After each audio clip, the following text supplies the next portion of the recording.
How do you do? RadioPirate.com. Radio Pirate.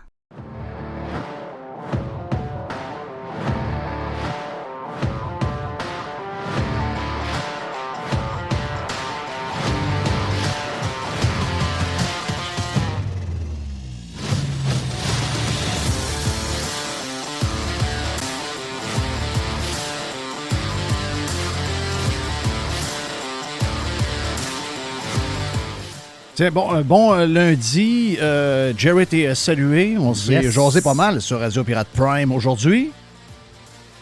Et on se voit en plus. Donc, même si on n'est pas dans le même studio. On se voit en plus, c'est le fun. On se voit en plus. Jerry qui a célébré ses 58 ans en fin de semaine. Exactement. Modèle 1965. Modèle 1965. Oui. Mr. White est salué également. Yann Sénéchal est stand-by. Yann était avec nous autres sur le Prime un peu plus tôt. On va revenir avec lui après la pause, le temps de se réchauffer un peu avec Jerry, juste pour jaser de différents sujets. Je sais que toi et Mr. White, vous êtes très habitués d'écouter les nouvelles, puis vous vivez beaucoup ce qui se passe en France. Peut-être par manque de temps, certainement pas par manque d'intérêt, je le fais pas, mais peut-être par manque de temps, je sais pas. Peut-être que je me concentre sur trop d'affaires inutiles alentour de moi. Mais je manque des bons bouts parce que ce bout-là est très, très le fun. Là. À devoir consommer des grillons de la même famille que les sauterelles ou les criquets, alors que la France est le pays de la gastronomie et des terroirs. Comment pouvez-vous laisser faire cela ? Alors que vous n'avez de cesse de nous parler d'une alimentation saine et durable, d'agroécologie et de circuits courts. Saine et durable, cette farine ne l'est pas. Même la Commission ne garantit pas l'absence de problèmes sanitaires, contrairement à ce que vous venez de dire. Où est l'agroécologie avec l'élevage hors sol de millions de grillons dans des bâtiments industriels? Et que dire des circuits courts alors que cette poudre de grillons est importée du Vietnam? Cette Commission européenne qui cède au lobby anti-viande et qui sape notre agriculture et notre culture gastronomique, je n'en veux plus. Soutenons plutôt la farine de blé française plutôt que la farine de grillon. Soutenons le sucre français plutôt que les insectes d'Asie. Nous ne pouvons pas accepter de faire manger à leur insu des insectes aux Français. Ceux qui souhaitent manger des grillons, monsieur le ministre, je les invite à venir les manger directement dans mes prés. Ils seront nature, entiers, non broyés et non transformés. Et pour tous les autres, je leur conseille de continuer à manger une bonne côte de bœuf. Ah! J'adore Duplon. J'adore! Ah, il est extraordinaire. Lui, Duplon, il est sénateur. Duplon. Il s'appelle Duplon, le gars. Il y a du plomb, hein? Oui, il y a du plomb, lui. Ah oui, il y a du plomb. Lui, il est sénateur de centre-droit. Centre-droit, là. De centre-droit. En France, il n'y a On pas est malade, tirez-le. Centre-droit.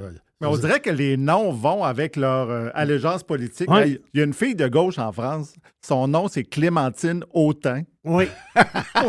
C'est ça. Non, mais c'est vrai. C'est un nom inventé, ça. Là. C'est une des, non, c'est c'est une son des vrai leaders de gauche. Oui, c'est la leader gauche. Elle s'appelle Clémentine Autain. Malaise. Mais le gars qu'on vient d'entendre, le gars, il est agriculteur de profession. Tu sais, avant d'être. Oh oui, le gars, c'est un gars qui connaît la patente. Là. mais parce que l'histoire de manger des bébites, là. Oui. Tu sais, qui veut nous faire manger des bébites, là? Les écologistes et la gauche. Et voilà, les écologiques puis la gauche. La gauche. Mais le problème, c'est que manger des bébites, ils ont On va bien les chier beau... dans le moi, là, en passant. Mais c'est ça. La face, c'est que on l'a vu depuis une dizaine d'années. T'amènes les enfants quelque part au zoo, quelque part. Puis là, il y a toujours un gars qui a un chapeau bizarre. Puis là, il dit « Ah, gars, j'ai comme des grillons, puis on les a trempés dans le caramel. » Puis c'est drôle. C'est des affaires de même. Ça goûte le bacon. Ça goûte le bacon, puis c'est bon, tu sais, c'est bon. Mais en réalité, le monde ne veut pas manger de bébites. OK. Tu veux pas manger de bébites. Parce que tu vois les antennes, là, puis des grillons. Ah, ça goûte comme des chips. Non, arrête, là. Non, tu veux pas manger de bébites? On va t'en faire manger pareil. Là, c'est la farine. C'est des farines d'insectes. Et là, la Commission européenne, parce que pourquoi Mais ça a l'air qu'il y en a plein de ça, là. Oui, c'est ça l'affaire. Ah oui, c'est commencé. Moi, je veux savoir où est-ce qu'il y a de la farine.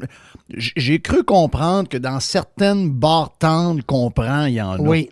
Moi, je veux savoir, tu sais, des fois, dire, mais les OG, c'est quoi, OGM, je sais pas trop quoi. Voilà, OG, c'est ça. OGM, mais puis après ça, gras trans. Non, moi, je veux savoir sur un paquet, quand j'achète de quoi, qu'il y a de la farine de fourmis là-dedans. Je veux le savoir, là, ou des grillons de je sais pas trop quoi. Là. C'est ça prend un signe sur la boîte, pas juste dans les ingrédients, parce que les ingrédients, on été perdu dans la brume là-dedans, puis les ingrédients, ils vont dire farine animale, puis ils vont dire une patente de... En réalité, c'est des bébites, là.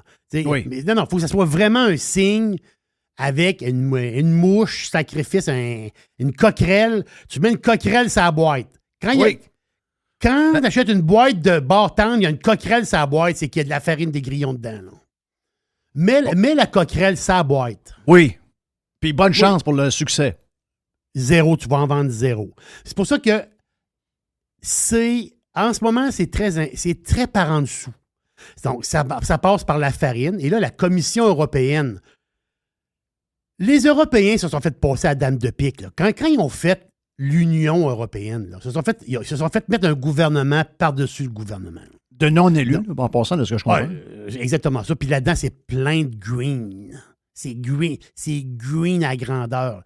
Fait que tous ces bizarres-là, les autres, ils ont accepté justement dans les nouveaux aliments, la farine d'insectes. Mais le problème, c'est que la production de farine d'insectes est comme limitée en Europe. Donc, qu'est-ce qu'ils font? C'est qu'ils font venir de la marde qui arrive du Vietnam, dans des places comme ça. Et là, ces insectes-là, là, ils viennent d'où? Moi, je comprends que ça vient... C'est quoi ces bébites-là? Là? C'est quoi cette farine-là? Donc, les normes là-dedans. Est-ce que les normes là-bas, au Vietnam, comme élever grillons là-bas, parce que c'est dégueulasse à voir, là. Tu fais de l'élevage de grillons. Là. Pense à ça 2 secondes, c'est dégueulasse, là. C'est dégueulasse, là. C'est épouvantable. Ils veulent nous passer ça. Mais il est là, le débat. Puis ça, ce débat-là, là, à un moment donné, il va falloir en parler ici, là. Parce qu'en France, ça brasse. Mais il n'y a pas juste aussi des humains qui mangent les bébites. Il va y avoir les animaux aussi. Et là, l'histoire, les animaux. Donc, dans la bouffe animale, est-ce qu'il y a de la bébite là-dedans? C'est ça qu'on veut savoir. Donc, c'est un gros débat là-bas en France. On s'entend-tu qu'en France, en France, ils sont très piqués sur la nourriture. Là. Ils sont très, très, très piqués sur la nourriture. Fait que là-bas, c'est... Mais le bonhomme, il donne un show pareil, puis c'est le fun. Ben ça. C'est la visite? Oui, on a de la visite. Pardon. Ah oui, donc c'est l'instant de la visite. Parce qu'on leur parlait tantôt après Yann Sénéchal. On a un sujet important, je pense, sur nos anciens combattants. Ce qui se passe avec eux autres, des fois, ça va pas super bien. Puis nous autres, le monde qui n'a pas été dans l'armée, des fois, ils nous parlent de ça, puis on n'a pas trop... on n'a pas trop tendance à savoir de quoi ils parlent. Puis dans ce temps-là, on dirait qu'on manque d'intérêt, puis on manque d'empathie un peu. Donc, on a comme l'impression que quand ils reviennent quand ils reviennent de la guerre ou quand ils reviennent d'une mission, ils sont tout mélangés. Puis ça fait comme partie du discours ambiant. Il y a des vraies histoires là-dedans. Là. Il y a des vraies affaires à s'inquiéter. Donc, on va parler avec la visite tantôt. Hey, juste vous dire que... le sujet... D'abord, avant que je tombe là-dessus, juste le sujet, c'est rare que ça va arriver, là, mais je suis d'accord avec Québec solidaire. Attends un peu, répète ça, là. Je suis d'accord avec Québec solidaire. OK. Ça n'arrivera pas souvent, ça. Mais je ne suis pas d'accord à 100%. Je comprends. Mais il y a un fond qui aime ce que Québec solidaire veut. Moi, là, je pense que quand je regarde comme il faut, là, bon, c'est sûr que la base de mon thinking est beaucoup basée sur la liberté. Ça, c'est clair. Donc, est-ce que je suis un libertarien? Je ne sais pas. Donc, je ne sais pas. Plusieurs libertariens que j'ai rencontrés sont tous des sautés dans la tête. Là. Donc, je ne suis pas certain que je vais avoir cette étiquette-là. Mais allons-y d'une certaine dose de liberté. Ça donne peut-être une certaine dose de libertarien. Peut-être que j'en suis à bout. OK. Mais ce qui me fait le plus triper, c'est de s'occuper du monde. c'est de d'abord rendre la place le fun. C'est d'être capable de... Jerry n'est pas capable de voir un médecin en fin de semaine. Il a appelé un système téléphonique privé à 95$ pour se faire dire finalement qu'ils ne savent pas quoi faire. Donc, il a brûlé 100$ de même. Pas capable de voir de médecin. Mais là, allez vous mettre sur une liste pour le médecin de famille. Là, tu regardes la liste, c'est 5 ans d'attente. C'est ça. Moi, je m'en vais en politique. Je ne sais pas si, mettons, tu me mets en politique 10 ans. Je ne sais pas quand je vais faire le bilan de ce que j'aurais fait si je suis à droite, à gauche, au centre. Je pense que la conclusion de ce que je serais comme serviteur de la population, c'est justement ça. J'aurais été à l'écoute du monde, puis je l'aurais arrêté. Parce que là, en ce moment, on a comme l'impression que la seule chose que les politiciens veulent, qui sont carrément presque tous de gauche, c'est de faire chier le monde. OK? Tout se règle par des taxes, tout se règle par des affaires compliquées, des règles de ci, des règles de ça. Le citoyen ordinaire est complètement laissé de côté, OK? C'est une place qui est dominée par les fonctionnaires, dominée par... Non, c'est une game que la majorité des gens sont pas capables de jouer. Et à la fin de la journée, ça les fait chier. Moi, si j'étais en politique, j'essaierais de leur donner un coup de main à tous les jours pour que, justement, ce soit plus simple. Et QS nous parle d'une seule déclaration de revenus. Donc, au lieu de faire 2 déclarations, on n'en ferait qu'une. Une. OK? Je suis 400% d'accord avec ça. 400%. Sur l'énoncé que je viens de vous dire. Le reste, c'est sûr qu'on ne s'entend pas.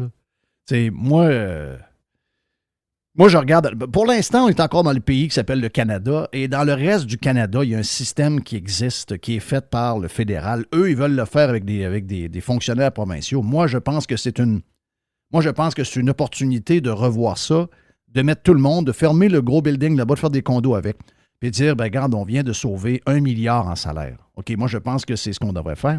Donc, à ce niveau-là, QS et moi, on ne s'entend pas. Et l'autre affaire qu'on devrait parler, c'est de faire une déclaration avec, d'abord, simplifier le code de l'impôt. Est-ce que c'est 15%? Est-ce que c'est 17%? Est-ce qu'il y en a un? Est-ce qu'il y en a deux? Est-ce que le premier, je ne sais pas, moi, le premier 25 000 ou le premier 40 000 avec l'inflation, le premier 40 000 est à 12% et tout ce qu'il y a après le premier 40 000, ben, c'est 15%. That's it. Pas d'histoire, ben là, si je m'entraîne, j'ai un break de 100$. Puis après ça, je fais, non, tu fais 25 000, 15 000, 39 900, tu as 12% de ton salaire qui s'en va au gouvernement. Tout ce que tu fais en haut de 40 000, tu as 15%. Donc, le 41 000 premier dollar, le 41 000 et 1 $, ce premier dollar-là, il y a 15 cents qui s'en va au gouvernement.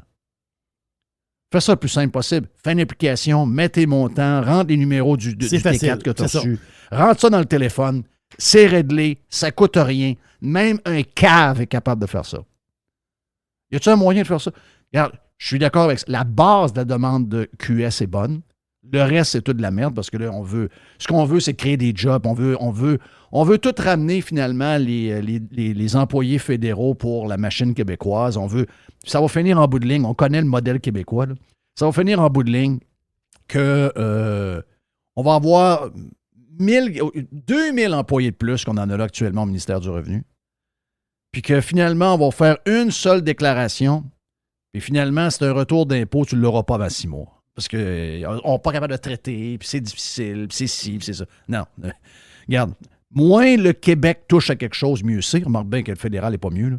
Mais à choisir entre les deux, j'aimerais mieux d'être dans un système qui existe déjà, de créer un système unique à l'envers de ce qui se fait ailleurs dans le Canada.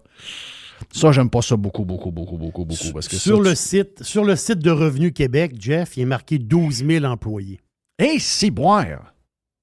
Oui. 12 000 employés! Mais c'est marqué sur le site.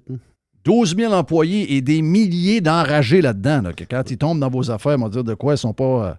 Ben, ils disent plus de 12 000. OK, plus de 12 millions. Ils n'ont pas le nombre exact. Non, ce sont peut-être 13. Là. Ben non, c'est sûr qu'ils n'ont pas le nombre exact. Hey, on est toujours dans l'ouverture de Radio Pirate Live. On aime vous garrocher toutes sortes de sujets. Le week-end n'a pas été facile pour le monde des médias avec toute cette nouvelle jeudi après-midi, comme de quoi que TVA et Québécois. On en a parlé vendredi, mais en fin de semaine, on dirait que ça a pris... on dirait que la boule de feu est devenue plus grosse encore. Et je pense que la raison pourquoi cette boule de feu-là... Tu sais, j'ai lu le tweet de Mr. White. Mr. White a comme enlevé son tweet à un moment donné. Parce que il dit, gars, moi, je veux pas. J'ai peut-être été mal interprété, puis c'est pas ça. On en a parlé sur Radio Pirate Prime pour les gens qui étaient là ou qui veulent être là, allez sur radiopirate.com pour vous abonner. Mais, tu sais, puis Yann Sénéchal nous en a parlé aussi dans le Prime tantôt. Il dit, il y a beaucoup de gens qui sont contents, mais en même temps, les gens qui sont touchés, c'est pas le monde après qui on est fâché. C'est pas Mario Dumont, c'est pas ceux qui ont été méchants envers le monde pendant la COVID, c'est d'autres. C'est comme des seconds violons qu'on connaît pas, puis tu dis, c'est plate, hein, les vedettes, finalement, qui se prennent... Le point est bon. Puis de finalement danser sur leur tombe, c'est peut-être un peu bizarre. Je comprends le point, je comprends le fond. Personnellement, et je pense que Jerry, ce que tu me dis tantôt, tu es à la même place. Personnellement, je suis désolé, mais j'ai... comme le disent plusieurs, mon sac à pitié est complètement vide. Vide. Vide. Je comprends le point. Il est logique. Mais même si, une fois que j'ai compris le point, je regarde dans mon sac, je l'ouvre, il est encore vide. Donc, c'est pas moi qui commente ça. Pourtant, moi, je me considère comme une bonne personne. J'ai pas de haine en dedans de moi. Je veux pas de mal à personne. Je veux rien de mal à personne. Dans un contexte économique, c'est sûr que s'il y avait 12 % de chômage, peut-être que j'aurais ouvert mon sac à pitié et j'aurais dit, j'ai un peu de pitié. Mais là, avec beaucoup d'emplois disponibles, peut-être que... Puis, anyway, c'est un milieu qui va perdre énormément de jobs là, dans les prochaines années. C'est une décroissance accélérée. T'sais, si Québécois n'est pas capable de passer à travers, imaginez-vous les autres. Donc, ça va aller vite, là. Ça va aller vite. Puis des histoires Ce qui est étonnant, c'est qu'aux yeux des gens des médias, on dirait que quand quelqu'un dans leur monde perd une job, c'est toujours pire qu'un autre milieu. Tu sais, Medicago, c'est ça le nom? Oui, c'est Medicago. Medicago, fermeture. Bon, à part un ou deux polichinelles de politiciens qui ont fait à croire que c'était un fleuron québécois, là, alors que ça appartenait à des Japonais. Ouais, mais l'origine, je veux dire, les gros actionnaires, c'est des Japonais, puis c'est Philip Morris là, de la Virginie. Je veux dire, je ne mets pas un fleuron québécois. Mais ça n'a pas duré longtemps. Il n'y a pas personne qui a dit « Hey, c'est épouvantable, hein, les jobs bien payés, puis j'avais un cousin qui travaillait là, il gagnait 70 000 par année, puis des belles jobs. » Non, c'est triste, fermé. Et quand ça touche les médias, my God, on a l'impression que du monde mort. Non, c'est du monde comme d'autres. Là. Moi, j'ai perdu mes jobs, puis je me suis réinventé, puis chanceux, je suis encore dans le média, encore dans le monde dans lequel je suis.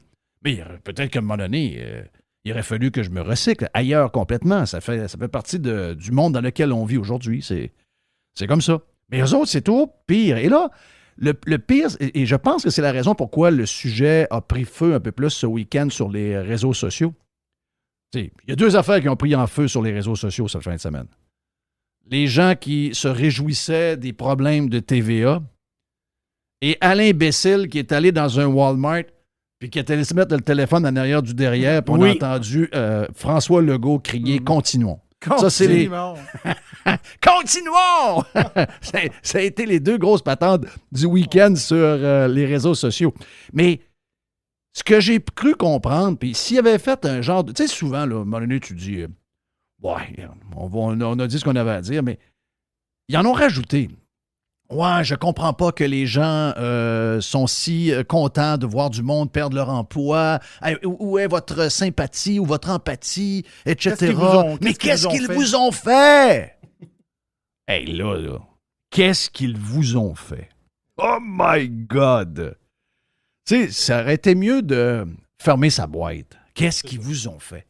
Qu'est-ce que c'est? C'est que tu penses que le monde... Puis arrêtez de penser que les médias vous ont abandonné avec la COVID. Les médias vous ont abandonné il y a 25 ans, OK?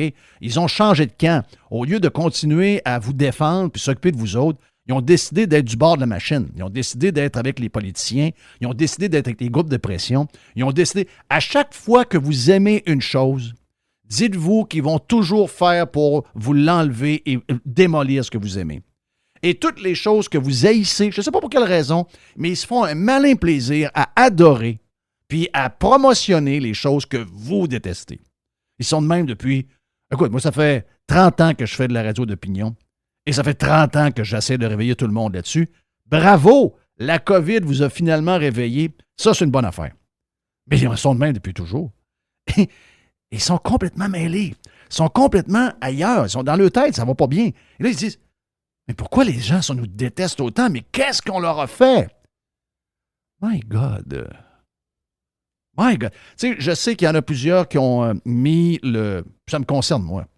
Donc, c'est juste un hasard, là. Mais ça me concerne, moi, puis j'ai trouvé ça drôle parce que je suis probablement un des derniers à l'avoir vu en fin de semaine.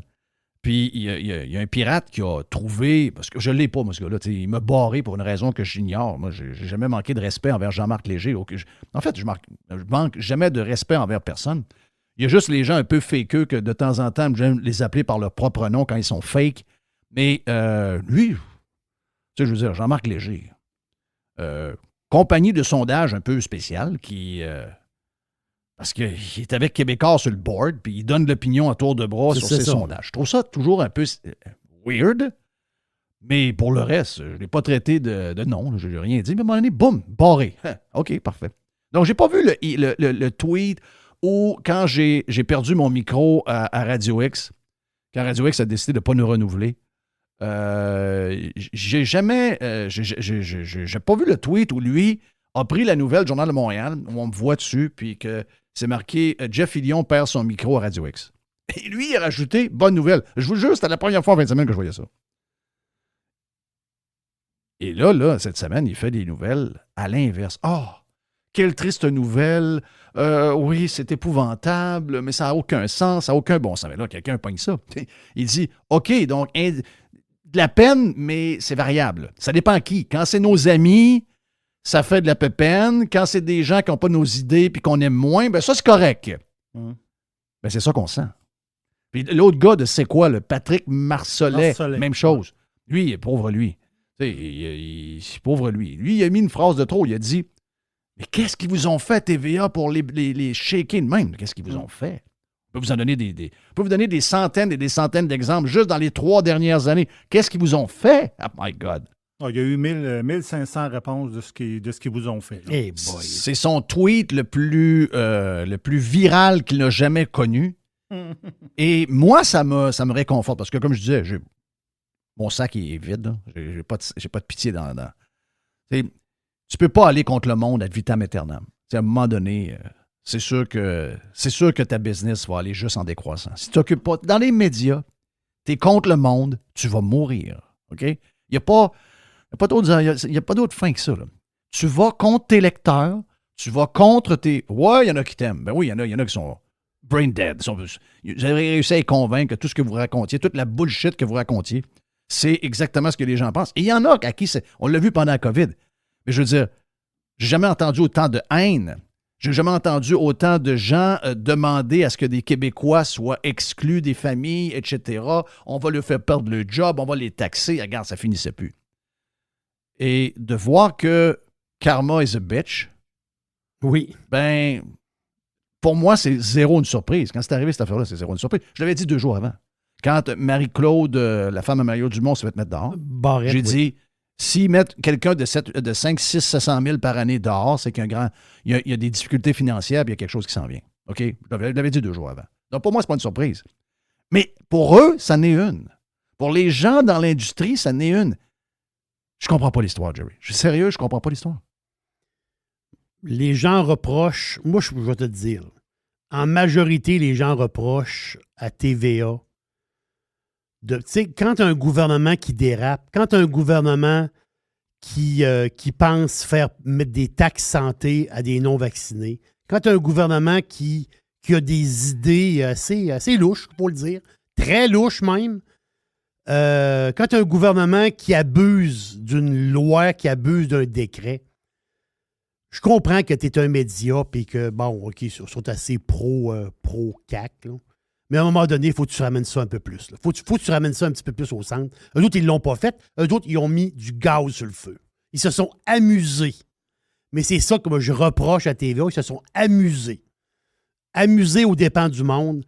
Puis ça, c'est le reproche que je leur fais. Puis moi, je pense les gens qui ont grimpé en fin de semaine, c'est la même chose.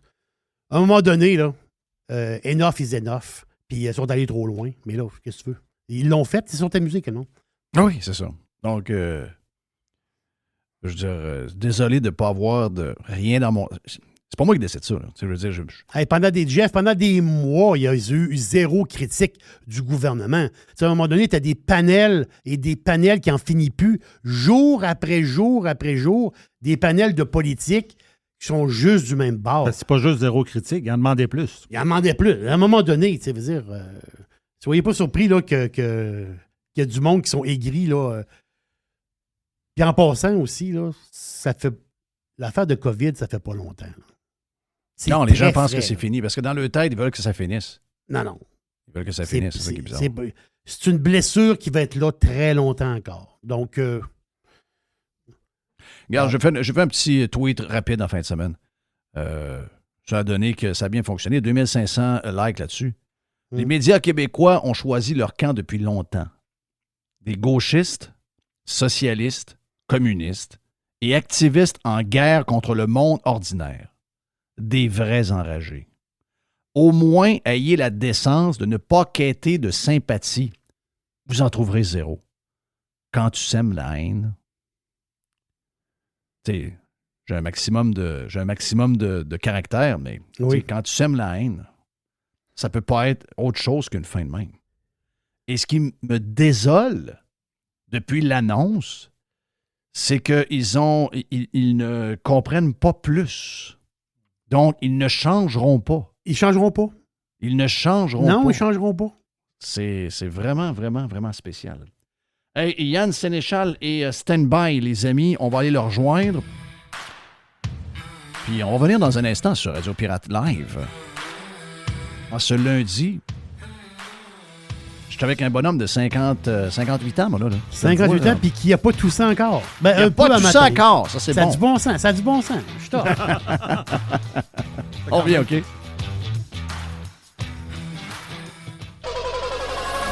100% Pirate Radio Pirate. RadioPirate.com. Radio Pirate. Ah! Loud noises! Radio Pirate.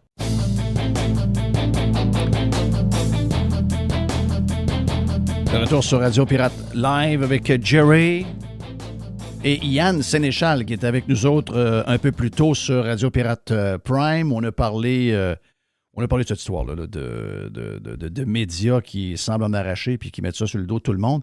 Une autre histoire de médias, Yann, aujourd'hui, Pat Lagacé, Pat Lagacé, c'est un gars très drôle. Moi, j'adore Pat Lagacé. Il sait exactement quoi dire pour flatter sa crowd et être aimé des amis. Et là, aujourd'hui, c'est une histoire contre Fox News, excusez, j'ai mélangé les termes, mais Fox News, lui, il dit, bon, voici comment ça marche, Fox News, ils sont là pour, d'abord, ils ont un parti pris, deuxièmement, ils sont prêts à raconter n'importe quoi pour justifier les moyens. C'est de toute beauté. Je ne sais pas si tu as lu l'article en question dans la presse de ce matin.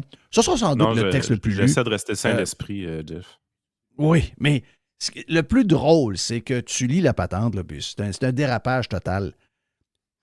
Quand tu lis ça, tu dis, mais voyons, c'est exactement ce que vous faites, ce que vous reprochez à Fox News d'être, c'est-à-dire d'être partisan d'un parti politique. Je dirais que contrairement aux autres, mettons, même CNN et MSNBC, et même nos médias, nous autres, je pense pas que Fox News se cache vraiment d'être plus du bord des républicains que des démocrates. Là, je pense que c'est assez clair. Donc, il y a zéro hypocrisie. Le fait que c'est plus clair de même, ça a l'air à le déranger. Mais en réalité, je lis le texte de Lagacé sur Fox et c'est carrément ce qu'ils sont. C'est ça qui est le plus drôle. C'est carrément ce qu'ils sont. C'est-à-dire qu'ils choisissent un camp. Ils veulent toujours, même sont prêts à jouer avec la vérité d'une certaine manière pour essayer de convaincre leur auditoire d'y croire dans leur affaire.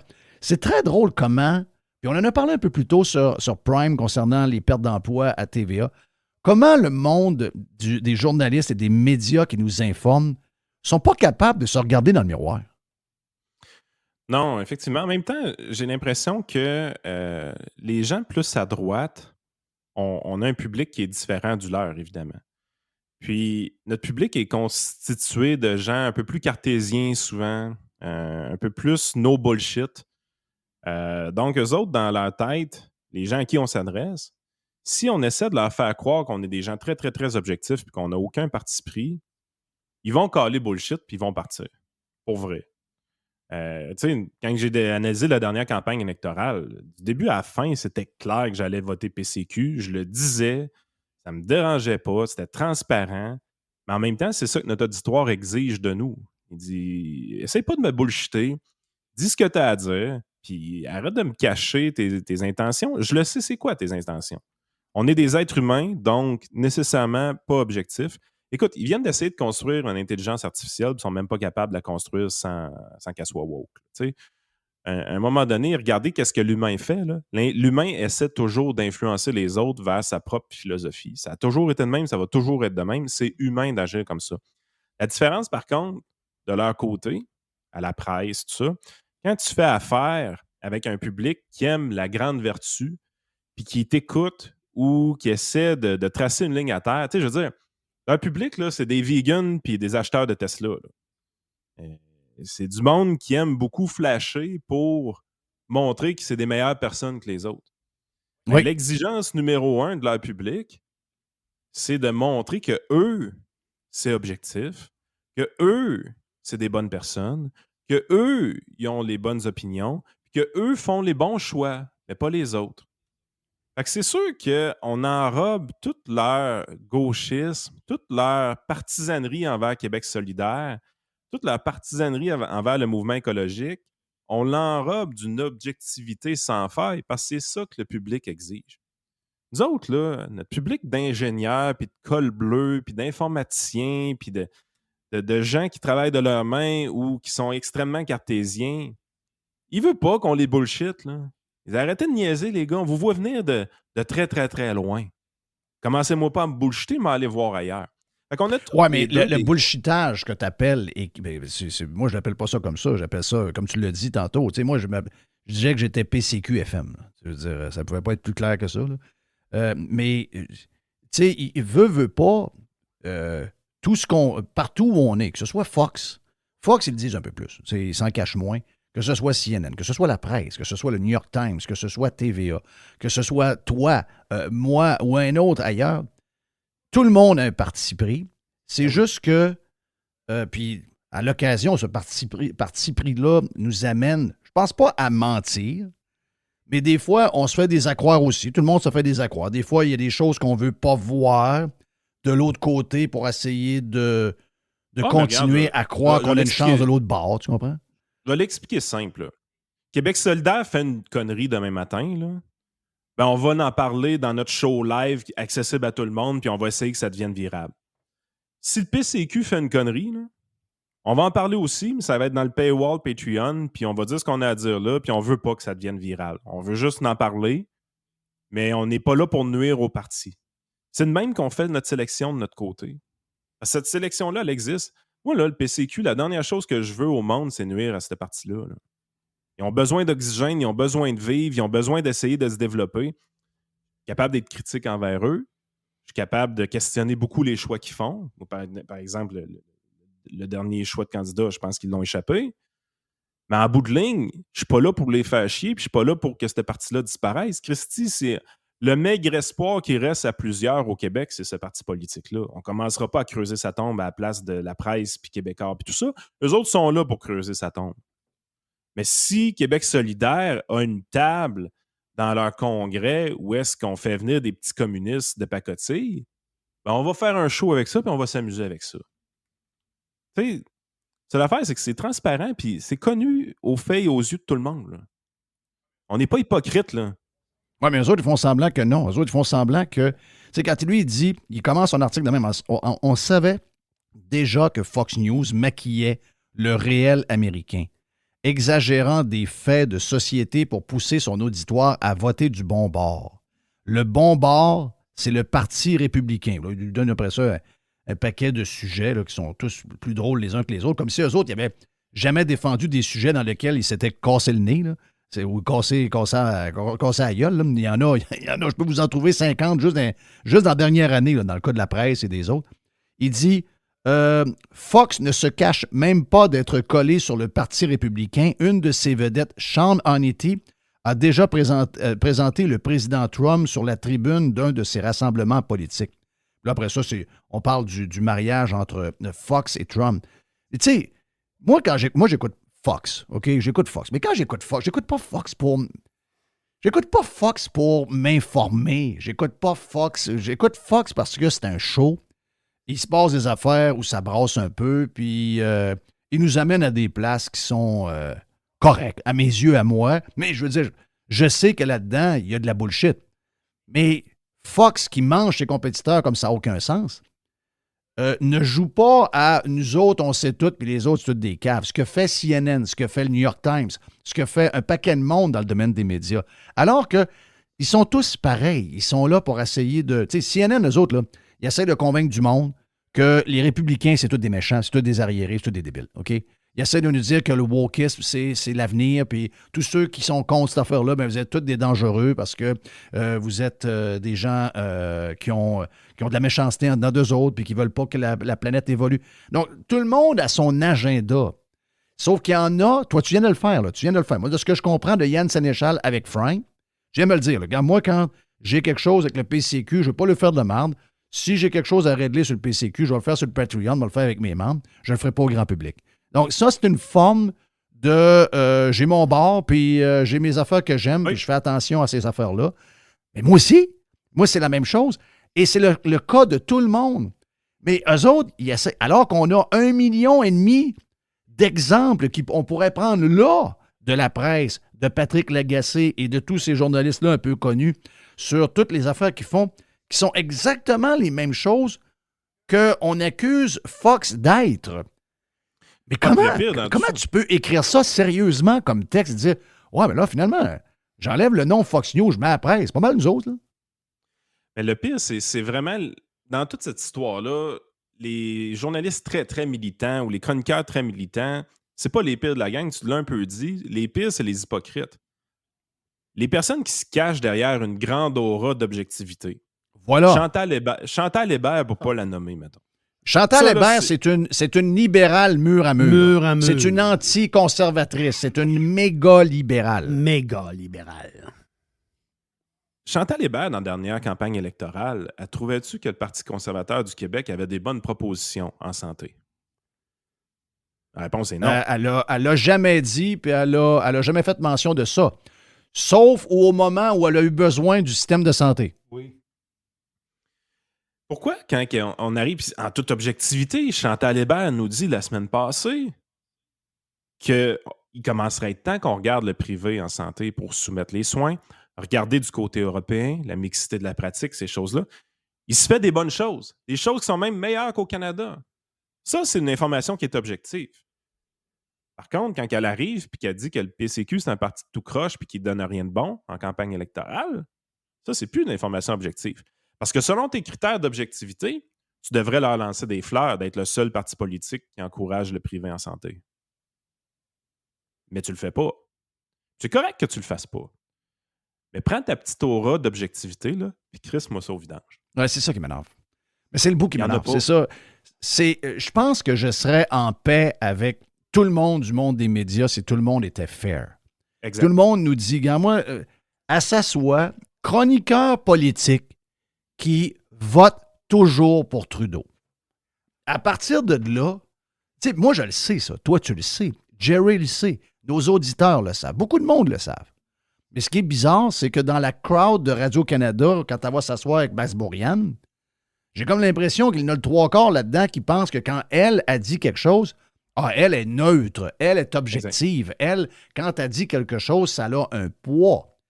Ben ça mène. C'est ça qui est dangereux dans notre démocratie.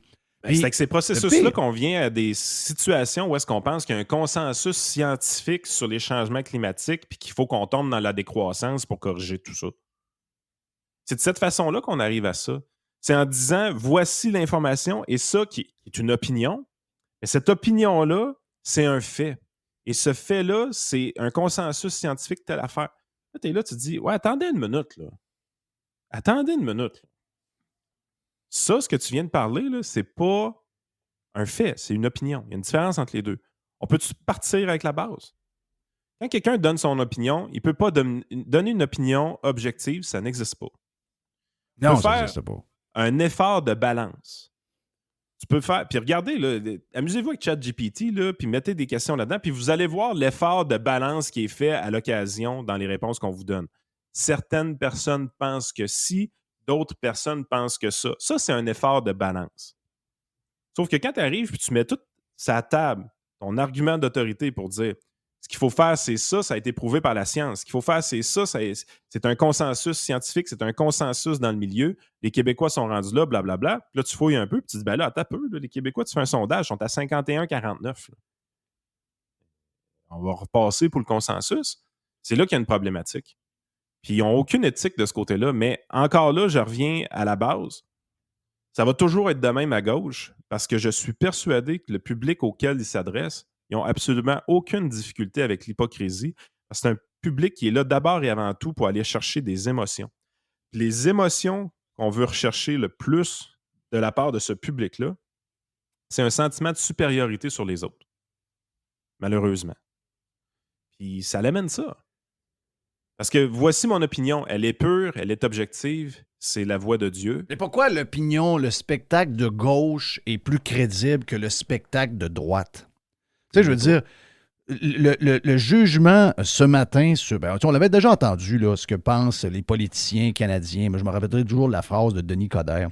Ah ben c'est Fox News. Tu sais, imbu Denis, il s'aime beaucoup, mais il représentait le discours de toute la gang alentour de lui. Pour lui, alors que Fox, donc, dans leur tête, Fox, qui est 4 fois plus populaire que CNN et MSNBC dans un marché très compétitif, imaginez-vous, on parle de méga volets. Là. Puis je vous dis pas qu'ils sont parfaits. Là. Moi, je les écoute souvent. Il y a beaucoup de bullshit à Fox. Mais je les aime pareil. Je veux dire, mais je le sais. Je ne suis pas idiot. Mais pour eux autres, Fox News, tout ce qu'ils racontent, c'est tout de la merde.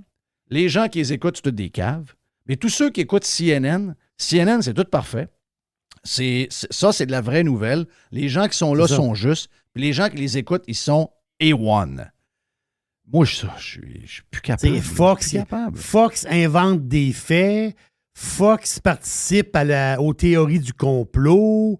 Puis Fox, mais de l'autre côté, justement, eux autres, là, CNN, ils n'inventent pas de faits, eux autres. Ils n'inventent rien. Non, la presse non plus. La presse non plus. Et les théories du complot, non, mais tu sais, les affaires green inventées, des patentes très, très louches, des textes green complètement ahurissants. Eux autres, là, ils embarquent là-dedans, puis eux autres, c'est des faits, ça? Non, arrêtez. La plus grande théorie du complot qui a lieu au Canada depuis un temps, là, c'est la greedflation. Mais C'est une théorie du complot, il y a qu'un peu, cette affaire-là? Ça, c'est épouvantable. L'inflation est créée par les capitalistes canadiens ou américains, peu importe, qui veulent s'en mettre plein les poches et qui ont augmenté leur marge de profit. Mathématiquement, c'est impossible. Tu regarderas l'augmentation des profits qu'il y a eu chez Loblaw, par exemple, dans une année, en termes de dollars. Puis comparé à l'inflation dans l'épicerie qu'il y a eu, tu vas te rendre compte d'une chose. Mais les profits à zéro, là, l'inflation baisse de 0,3 %. Oui, c'est ça. Donc, ça ne savent même pas compter. Ils disent n'importe quoi. Ça, là, mathématiquement, c'est impossible. Mais il y a combien de chroniqueurs, de journalistes au Canada qui reprennent la thématique de la greedflation? Ben, c'est ça. Ouais, mais les salaires des dirigeants, pas rapport, man. Pas rapport. C'est une goutte d'eau dans l'océan, là. Vous savez même en pas fait, lire des états financiers. Ils ont une sacrément. partie pareil. Tu sais, je voyais un divan chez une chaîne canadienne qui était à 2300 $, qui est rendu à 4500. Je ne sais pas si tous les fournisseurs ont passé à la gratte, mais on va dire qu'ultimement, on est loin du 8 pareil. Hein? On est loin du 8 L'inflation, c'est un phénomène qui est monétaire. Il y a trop d'argent dans le système. Ce n'est pas des capitalistes qui décident d'augmenter le profit. Là. À un moment donné, il se dit tellement n'importe quoi. Et puis ça, c'est l'autre bout qui est drôle. Hein? Toute la fin de semaine, on s'entend, là, ça fait longtemps. Moi, je me suis fait ridiculiser plus qu'une fois pour avoir dit que l'inflation, c'était pas l'Ukraine, c'était pas les chaînes d'approvisionnement, c'était les banques centrales qui ont trop imprimé d'argent. Ben, toute la fin de semaine sur Yahoo Finance, l'article qui était en tête de liste, qui était le plus consulté, qui était mis de l'avant, c'était un article qui parlait que, finalement, il y aura peut-être un scénario de no landing. Parce que tout le monde chante la chanson de la récession depuis le mois de juin à peu près cet été. Là. Une récession qui est quasiment du wishful thinking dans leur tête parce que ils savent que ça va mettre fin à l'inflation puis éventuellement les taux d'intérêt vont se stabiliser, vont même commencer à baisser. Il y a des économistes au Québec présentement qui pensent encore que les taux d'intérêt vont baisser en décembre 2023. Là. La game, c'est la suivante. En fin de semaine, on commence à changer la chanson aux États-Unis. On commence à dire, on est peut-être dans un scénario qui n'a pas de landing. Que même si on augmente les taux d'intérêt, peut-être que l'inflation ne baissera pas. Ou en tout cas, il va falloir les augmenter vraiment, vraiment beaucoup plus qu'au niveau qu'ils sont actuellement. Là, tu es là, il se passe de quoi, là? Il se passe de quoi? Il y a des économistes, il y a des journalistes qui commencent à avoir l'air fou depuis trop longtemps. Là, ils commencent à changer leur chanson. Ils l'ont changé une fois. Ils disaient que l'inflation, ça veut dire quoi? Ça veut dire que finalement, monter les taux, ça ne change rien? Non, c'est que... Tu sais, ce qui est le terme que j'ai utilisé souvent à Radio Pirate, la spirale inflationniste. Là. J'ai entendu personne parler de ça quasiment. Qu'on était peut-être dans une spirale inflationniste qui ressemblait au début des années 80. Mais là, il y a des journalistes mainstream qui commencent à en parler. Donc, ce que ça veut dire, c'est que tu as augmenté les coûts, d'abord dans les affaires cycliques, le gaz, l'épicerie, tout ça. Ensuite, ça s'est transféré dans d'autres secteurs, les services, ainsi de suite. Et là, tu as une augmentation de salaire qui se produit. On est dans ce bout-là. Là, les salaires augmentent assez vite. Mais les augmentations de salaire, là, mettons quelqu'un qui gagnait 50 000 et est rendu à 60 000, lui, il n'est pas en train d'aider, là. Parce que lui, finalement, à chaque fois qu'il va rentrer à l'épicerie, de payer son brocoli, au lieu de le payer 2,99 et le payer 4,99, ça ne dérange pas. Là. Il y a le feeling qui est gratis quasiment. Mais c'est ça qui se passe. Fait qu'une spirale inflationniste, c'est exactement ça. Mais on est dans les deux conséquences. C'est augmentation des coûts, augmentation des salaires, augmentation des coûts, augmentation des salaires. L'équation au niveau de l'immobilier qui ne fonctionne pas présentement, la valeur des maisons jumelée au taux d'intérêt, jumelée au salaire des ménages, on sent que c'est en déséquilibre puis on recherche une base transitoire pour rétablir un équilibre parce que les taux d'intérêt ont monté vraiment vite. Tout le monde pense que les prix des maisons pourraient chuter. Ils ont commencé à baisser un peu là, dans cette recherche-là de stabilité. Mais tout le monde ignore le fait que les salaires peuvent augmenter puis ça va corriger aussi. Là. Fait que, tu sais, à un moment donné, là, tu es là, tu dis, les journalistes mainstream commencent à en parler. Tu fais, OK, il y a des gens assez brillants, et Chantal Hébert de ce monde. Chantal Hébert, je dirais jamais que c'est une niaiseuse. Bien au contraire. Très intelligente, la fille. C'est une libérale, mais c'est peut-être pas une niaiseuse. C'est loin d'être une niaiseuse. Si tu votes libéral, c'est quand même spécial.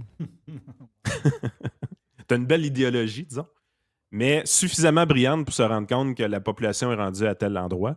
Ben, au niveau des économistes, au niveau des journalistes financiers, on commence à se rendre compte que le scénario de la récession, il est probable, mais il n'est pas certain. Il y a combien de personnes qui parlent comme si le scénario de la récession était certain, puis que l'inflation achève, puis que les taux vont baisser? Puis nos élites politiques disent ça, nos élites bancaires disent ça, nos élites disent ça à tout le monde, dans le but non avoué d'inciter les gens à continuer à emprunter. Un peu, là. Les élites, là, je finis là-dessus. Là. C'est qui, ça? Les élites, c'est-tu les gens qui embarquent dans des projets green dans lesquels sont en train de manger toutes nos économies, comme la gang de la Caisse de dépôt, encore ce matin, excellent texte d'ailleurs dans le journal de Québécois, il faut le dire. Donc, quand ils font un bon coup, on va le dire. On n'est pas des gens pas fins. Mais Martin Koskinen, là, le bras droit du premier ministre du Québec, qui est content de nous mettre un texte du Globe and Mail sur la transformation de l'industrie des autobus scolaires, un gros texte sur la compagnie québécoise Lion Électrique. Oui. Faut être un peu zozo pour aller mettre un texte de même alors que tu sais que le gouvernement a mis de l'argent là-dedans, qui ont fait la promotion de cette compagnie-là, qu'il y a plein de petits épargnants dont je connais des gens qui vont pas écouter. Je leur avais dit, jamais mettre de l'argent en bourse d'une compagnie québécoise. Jamais. 9,5 fois sur 10, vous allez tout perdre. Ben, ils en ont mis pareil. Ils ont dit, mais c'était hot ça, les histoires d'autobus. Sans oublier qu'ils ont mis la compagnie de Drummond dans la marde. C'est parce que il y a plein de monde, ils ont mis le graphique de Lion, la compagnie électrique. Ben, excuse-moi, là. C'est là où l'argent va mourir, Lion. Lui, il met ça comme si c'était un hit, là. Donc, c'est eux autres qui décident des politiques qu'on doit subir, mais qui ne sont pas capables de regarder un graphique sur Yahoo pour voir que la compagnie qu'ils trouvent excellente, c'est une compagnie qui est en train de mourir. Tabarnache. C'est inquiétant, là. Ouais, j'utilise le mot élite parce que c'est une référence que tout le monde comprend, mais pensez pas que je pense que c'est des élites pour vrai, là. La game, c'est que c'est du monde bien average, là. C'est pas des génies. En fait, allez pas penser que votre génie est meilleur qu'eux autres. Qu'est-ce que je veux dire par là? C'est que le système dans lequel on est crée ces problématiques-là qu'on vit au niveau des gouvernements. Le gouvernement est inefficace parce qu'il n'est pas mis en concurrence. Si vous remplacez le génie à la tête de ça, là, par votre génie à vous, là, vous allez arriver au même résultat de marde.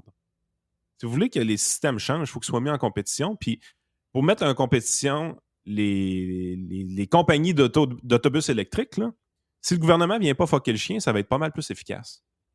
À force de donner de l'argent tout le temps à la même compagnie, on tue sa compétition, mais en bout de ligne, on finit par se rendre compte que peut-être la technologie n'est pas si en demande que ça. Parce que si c'était un méga succès, là, le graphique là, sur Yahoo Finance pour Lion Électrique, il ne serait pas rouge, il serait vert. Okay? Là, il est rouge. Le stock est passé de 30$ à 2$. Là. On s'entend-tu? Non, c'est un carnage. Là. Lyon, c'est un carnage. Puis, by the way, ceux qui sont dedans 30$, il faut attendre un petit peu. Là. Parce que la compagnie vient d'émettre quasiment 20 millions d'actions à 2,54 pour se financer.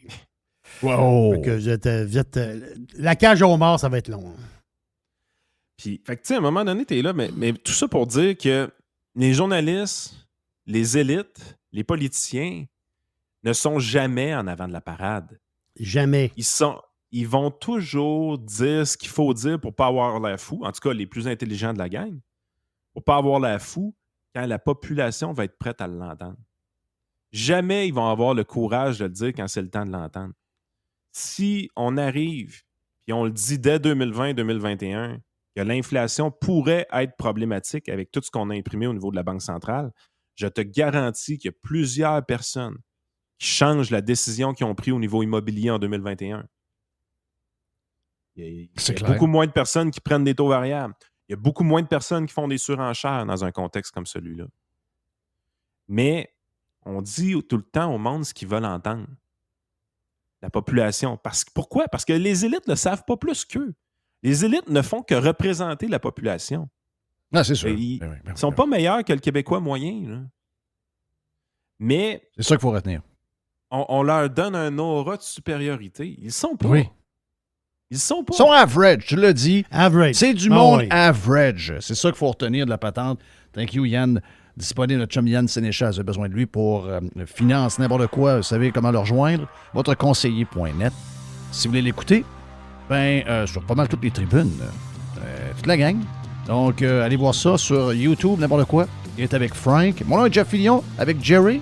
On vient dans un instant sur Radio Pirate Live.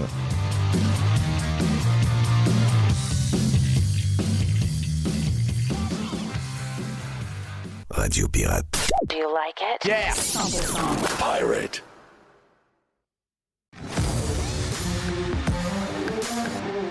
OK, de retour sur Radio Pirate Live en ce lundi, sujet qu'on entend parler souvent, surtout si on a des gens qu'on connaît qui sont dans l'armée et qui ont fait qui ont eu qui sont allés à la guerre ou sont allés en mission, sont allés quelque part, puis sont revenus de là. Ben, il y en a qui sont revenus amochés physiquement, mais il y en a que tu regardes, puis physiquement, ils sont bien corrects. Sauf qu'ils sont venus amochés, mais dans le coco un peu. Et ça, on entend, mais pour nous autres qui n'est pas dans l'armée, c'est comme un sujet un peu abstrait. On essaie de savoir qu'est-ce que c'est au juste. Madame Linda Pelletier est avec nous. John Jensen est là, mais John, il dit, moi, je parle pas. Donc, John est salué, mais il n'est pas bien loin.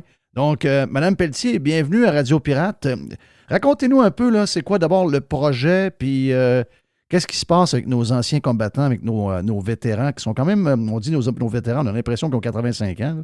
Puis souvent, c'est des gars de 40 ans, c'est des gars de 35 ans, c'est des gars de 45 ans, qui arrivent avec des conditions, on dirait que personne ne s'occupe d'eux autres. En partant, merci pour l'invitation. Ça fait plaisir. Moi, je travaille présentement pour avoir un bloc appartement pour les vétérans et premiers répondants et les Autochtones qui ont des syndromes post-traumatistes. L'idée est venue en 2018 après plusieurs hospitalisations de mon conjoint qui a fait quand même plusieurs missions et des pertes de connaissances. J'ai dû arrêter de travailler, des hospitalisations durant un mois de temps. On ne comprenait pas. Moi non plus, je ne le comprenais pas. Après avoir suivi une thérapie et essayer de comprendre c'était quoi un syndrome post-traumatiste, parce que nous autres, ça fait 17 ans qu'on est ensemble et je ne savais pas trop c'était quoi les symptômes, mais je voyais qu'il y avait toujours quelque chose qui ne fonctionnait pas bien. Après, ça pouvait être n'importe quoi qui arrivait et ça déclenchait quelques jours après ou une semaine, C'est un quoi, mois. qu'est-ce que ça déclenchait quoi? Il y avait une dépression, il était violent? Non. Moi, il n'est pas violent, par exemple, puis il n'est pas alcoolique, il ne se drogue pas. Il prend beaucoup de médication. Mais c'est des pertes de connaissances. Puis là, on appelait à l'hôpital.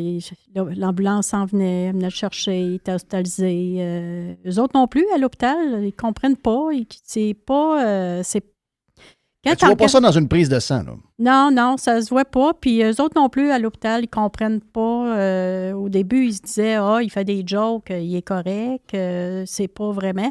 C'est pas écrit dans le visage, que quelqu'un qui a un syndrome de post-traumatisme, parce que les gens, ils vont voir ces personnes-là, ils vont dire, mon Dieu, elle invente. Ouais. Non, t'inventes pas, là. Moi, je pense que plusieurs pensent ça, là. Tu sais, c'est tombé un peu des maladies, là, la COVID longue s'est rajoutée à ça, là, mais c'est un peu tombé des maladies qu'on n'est pas capable de diagnostiquer, burn-out, dépression. Tu sais, je parle pas juste des anciens combattants, dans la population en général. Les dépressions, tu sais, même souvent, dépression, les gens vont dire, ouais, c'est une patente chimique qui arrive, mais le médecin, il ne sait pas vraiment. C'est-à-dire que quelqu'un qui arrive devant le médecin et dit, je suis en dépression, puis qu'il dit toutes les bonnes affaires, il est capable de convaincre le médecin qu'il est en dépression. Peut-être qu'il ne l'est même pas. Donc, cette maladie-là est tombée un peu là-dedans. Et quand ça devient pas concret, tu sais, quelqu'un qui arrive avec un bras coupé, on le voit que le bras est coupé. Quand quelqu'un arrive avec un cancer, on sait qu'il y a un cancer, il y a un scan qui est passé, puis on le voit qu'il y a un cancer. Quand c'est quelque chose qu'on n'est pas capable de voir concrètement, le doute arrive tout de suite. Hein? Les gens doutent un peu au début. Voyons, qu'est-ce qu'il dit là, lui? Il me semble qu'il n'y a rien, il a l'air correct. Donc, les gens doutent. Et ça doit faire mal quand tu arrives de là, puis tu sais que tu n'es pas bien, puis que tu sens qu'il y a du monde qui doute, dont peut-être le médecin à qui tu parles. Oui, puis c'est difficile pour les conjoints aussi, parce qu'on n'a pas d'écoute. Ils ont beau dire qu'ils donnent de l'aide. C'est pas vrai qu'on a de l'aide. Tu sais, OK, aujourd'hui, je vois un psychologue, moi aussi, pour essayer de comprendre, mais il n'y en avait pas d'aide. Il faut toujours que tu te battes pour aller essayer d'aller chercher de l'aide. Bien, c'est pas la réalité, là. Si lui qui est tout seul, qui n'a pas de conjoint, puis qui va demander de l'aide, il n'y en a pas. Ils vont dire, on va étudier ton dossier, puis à partir de là, on va te rappeler. Souvent, le vétéran se décourage, il ne rappelle plus. Soit il fait une tentative de suicide. Il ne retournera pas chercher de l'aide, là.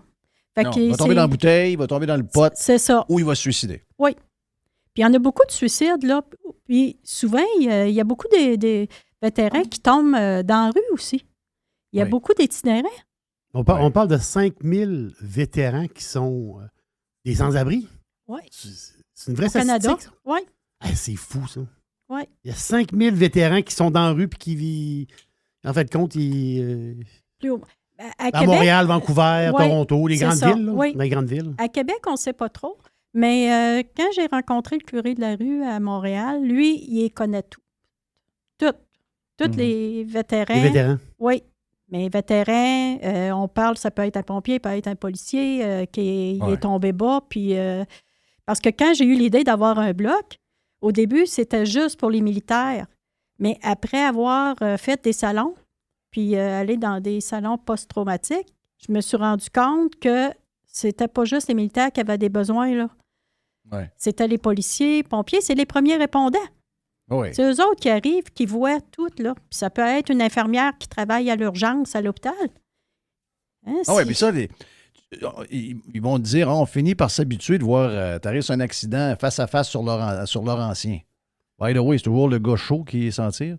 Mais maintenant, t'arrives là, la personne elle a un bras d'arraché, tête d'arraché. Oui. Au début, tu dis, je l'ai vu d'autres. Mais ça, là, ça te rentre dans la patente, puis ça reste là, puis ça se promène. Là. Mais Est-ce que votre conjoint est encore... comment il va, votre conjoint? Moi, ça va pas fameux, je te dirais. Non? Ça paraît pas, là, mais de la misère à rester tout seul à long terme, il peut pas. Il arrive une petite affaire comme avant les fêtes. Je vais raconter une anecdote. Eu un accrochage avec un de ses enfants. Je n'étais pas là, j'étais en rencontre à Québec. Parti de chez nous, 3000 à pied, perdu connaissance. Quelqu'un l'a trouvé dans le fossette. L'ambulance est arrivée, ils l'ont hospitalisé 24 heures. Ils l'ont retourné à la maison. Mais tu sais, ça fait la partie de la réalité que je connaissais pas, moi non plus, là. Puis c'est pas toujours facile, hein? Parce que... Puis ça, là, moi, je suis là, mais celui qui vit tout seul, là, c'est pas drôle, là, de vivre dans l'isolement, parce que plus qu'ils sont dans l'isolement, plus qu'ils deviennent dans l'isolement, puis on s'aperçoit à long terme que tous ceux qui t'entourent, là, ça s'éloigne tranquillement. Puis là, tu vois de moins de personnes. Puis sur le poste, c'est tannant. Non, c'est ça. Ça s'éloigne. Ils se répètent. Ils ont moins de visites, ils ont moins de... Moi, Jeff, j'ai fait un saut hier quand Linda me dit, je sais pas si elle l'a dit tantôt, là, mais le nombre de missions que Pierre a fait. John? John a fait combien? 4-5, tu m'as dit? 11. Il a fait 11 missions. Il a fait 11 missions. Qu'est-ce que... Quand tu jases avec lui, tu sais, puis je sais, on en a plein. On a des pirates. Je veux saluer Fred. Fred, je sais que, écoute, on l'adore parce que il nous écrit tout le temps, puis il est très... Il participe, il nous envoie des... Il nous envoie des logos. Puis je sais, pour lui, c'est pas toujours facile, puis... on en a plein de ça. Puis mon chum Claude, qui est décédé l'année passée, donc peut-être l'année passée, peut-être il y a 6-7 mois. Je connais beaucoup d'anciens, mais toi, t'es conjointe avec lui, donc tu dois jaser un peu plus. Est-ce qu'ils sont capables de savoir ce qui les a rendus de même dans les choses qu'ils ont vues atroces? Y a-t-il des choses qui sont... Ont-ils des flashs de savoir c'est quoi qui les a brisés de même? Ben, oui, il y a des flashs parce que c'est surtout des rêves la nuit.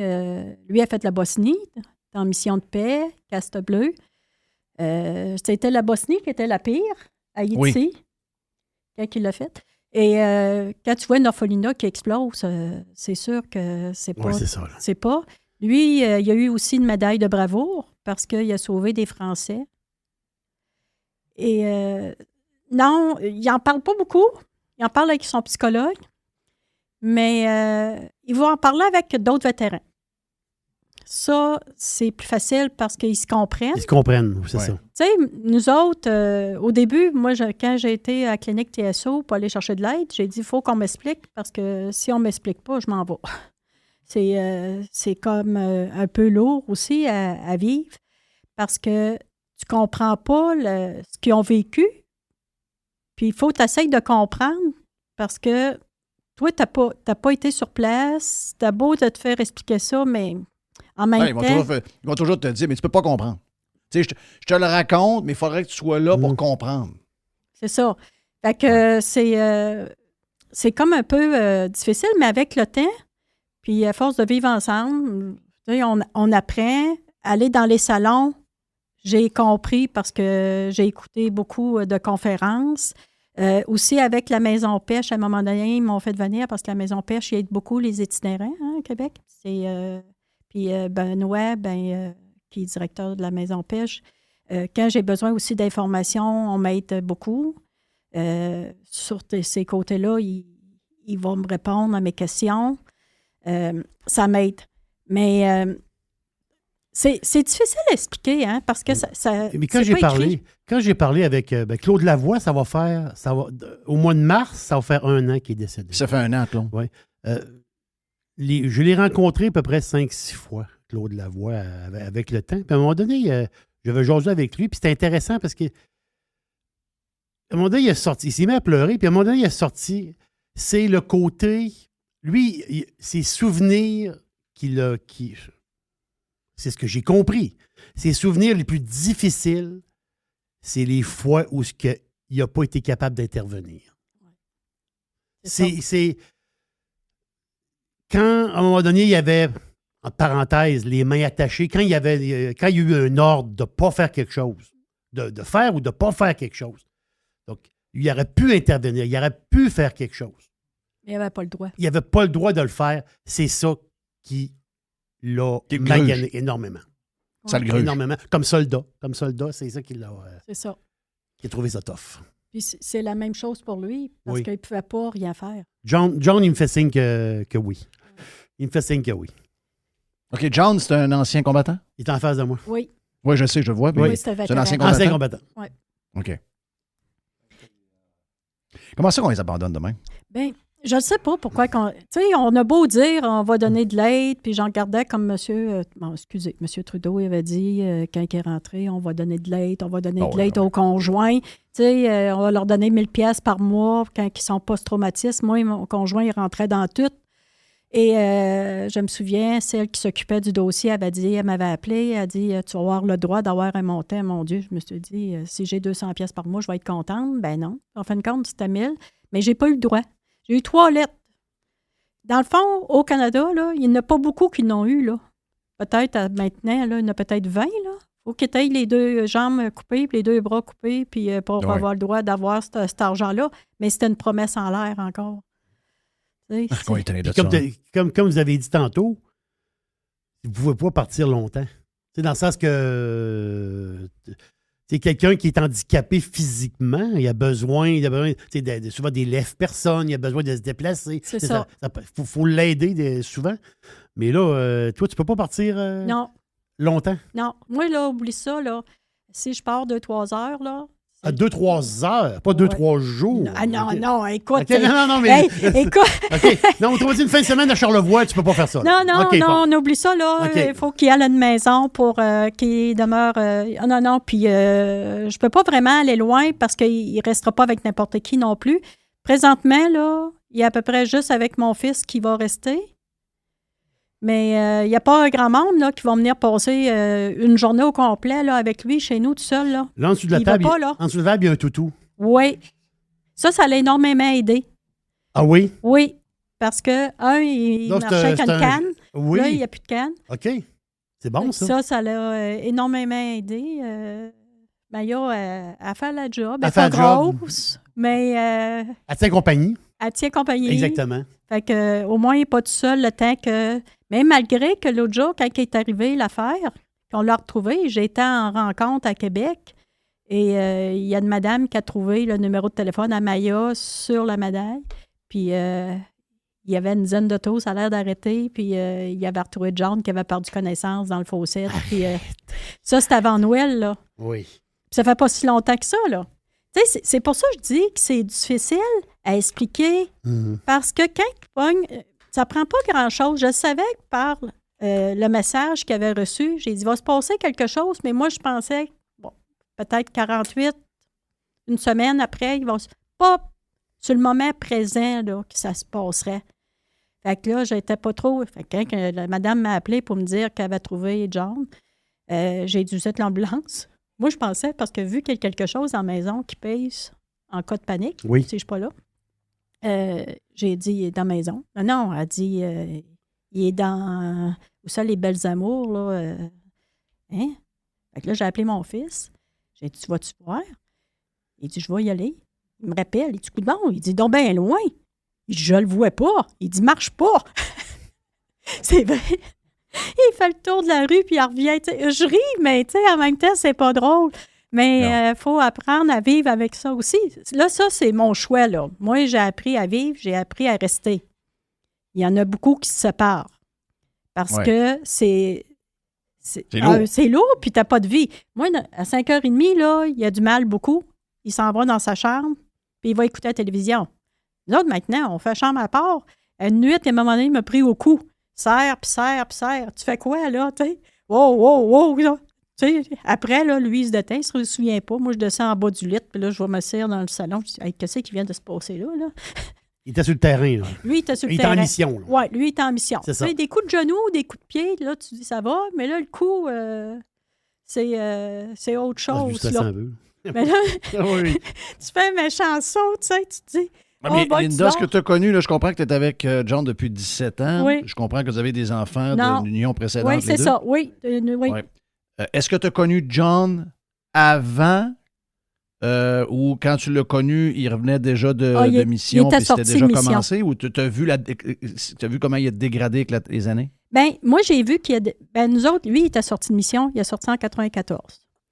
Fait que ça fait 17 ans qu'on est ensemble. Mais quand on a commencé à demeurer ensemble, j'ai vu plein de petites choses que c'était pas dans la normale. Tu as vu, il y avait des flags, là? Bien, quelqu'un qui parle à la télévision, puis avec le gars qui parle, tu dis, OK, là, tu as un problème. Ou bien il parle tout seul. Là, tu vas voir, tu m'as parlé. Non, je t'ai pas parlé. OK, tu reviens. Plein de... Tu sais, plus capable de conduire non plus, parce qu'il tombe dans la lune. Il y avait plein de petites affaires qu'au début, tu sais, tu t'en rends pas trop compte, mais là, j'ai été chercher de l'aide. Puis là, c'est à partir de là qu'on est allé faire des démarches pour qu'il y ait des soins, parce qu'avant, il n'y en avait jamais eu. Puis eux autres, personnellement, pour eux autres, sont dans la normale. Fait qu'ils s'en rendent pas vraiment compte. Oui, ben c'est un peu ma question de tantôt. Je faisais le tour, pas le dire, mais là, on va le dire. Là. Est-ce qu'il y croit? Est-ce que l'état-major de l'armée, est-ce que le gouvernement croit qu'ils sont en traumatisme en revenant de leur mission? Est-ce qu'ils y croient? Plus aujourd'hui, parce que ce qu'il n'y avait pas avant, c'était des téléphones intelligents qui pouvaient filmer. Aujourd'hui, avec les téléphones, c'est beaucoup plus facile à voir.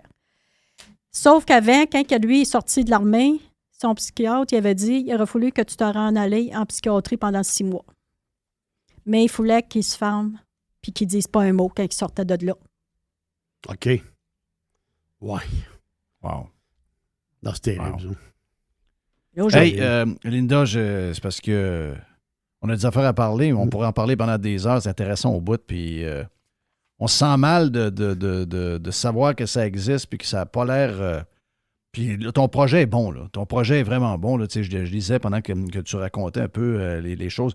Puis on va prendre les dernières minutes pour en parler parce qu'on pourrait être ensemble et jaser 2 jours. Pendant 2 jours de temps. Là. C'est vraiment quelque chose que ce que tu es en train de nous raconter. Le projet, là, c'est un projet derrière Place Laurier sur les terres qui appartiennent. Ben, je ne sais pas à qui c'est rendu maintenant, là, je suis mêlé. Là. Mais il y avait les bâtisses qui étaient les bâtisses de l'armée avant, là, les petites maisons qu'il y avait là. PMQ. C'est ça. Donc là, tu as un projet là. Dis-moi ce que tu es rendu. Moi, je vois le projet, c'est extraordinaire. Quel est le but du projet? Est-ce que c'est juste des appartements ou c'est un genre d'hôpital? Qu'est-ce que c'est exactement? Bien, quand j'ai eu l'idée en 2018 d'avoir un bloc appartement, je savais qu'il allait enlever les maisons PMQ. Il y avait quelqu'un qui me l'avait dit qui travaillait à sa base. À partir de là, j'avais rencontré Mme Proulx qui s'occupait des terrains du ministère de la Défense. Je l'ai rencontrée 3 fois. Et moi, je t'assure qu'on m'en donnerait un morceau de terrain pour bâtir. La seule chose que je me disais, où ça, je vais trouver le financement. À partir de là, j'ai rencontré Mme Proulx, c'était compliqué. Mais j'ai rencontré aussi beaucoup d'autres personnes. Puis, dans le fond, le bloc, c'est avec des soins en bas. Chiro, physio, psychologue, préposé.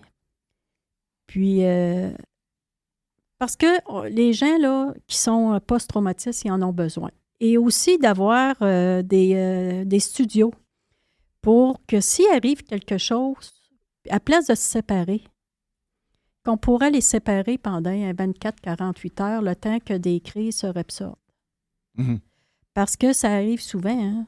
Parce que souvent, aujourd'hui, il y en a beaucoup qui tombent sont alcooliques. Ils prennent de la drogue, mélangée avec la médication. Oui. Fait que ça fait tout... mais on le voit, ça aussi. Il y a des maisons, il y a besoin des maisons de repos, des parents qui ont des enfants handicapés. Ils peuvent les envoyer dans une maison pendant une journée ou deux. Oui. Pour donner un break un peu aux parents. Puis ben là, vous autres, c'est un peu la même chose, dans le sens que si la personne va là 2-3 jours, ben on dit s'il est en crise, justement, comme tu dis, il est en crise, mais ça t'as pas tout le poids sur tes épaules. Là. Non. Puis aussi, c'est des logements aussi, là. Parce que ça va partir du studio, aller au 5,5, c'est un 80 logements. OK. Fait que c'est pas petit. Oui, ça c'est gros. Je vois l'image ici, là. Oui.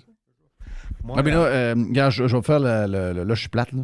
On va dans la possibilité de faire cette patente-là. Ça prend beaucoup d'aide. Là. Donc, en plus d'avoir le terrain, ça prend de l'argent parce que là, si je calcule le montant que ça coûte bâtir les CHSLD en ce moment, le projet risque d'être aux alentours de 60 à 70 millions avec les soins en bas. Je dis ça de même. Là. Si je calcule, là, 80. 60 à 70 millions juste la bâtisse, plus tout le budget annuel pour le staff. Vous êtes rendu où là-dedans? Puis ça vous prend le fédéral puis le gouvernement du Québec qui embarque là-dedans? Là? Oui. Bien, au début, quand on fait faire les plans, parce qu'on avait rencontré Respect Canada à Montréal, qui nous avait fait venir pour expliquer dans d'autres provinces comment qu'eux autres avaient fonctionné.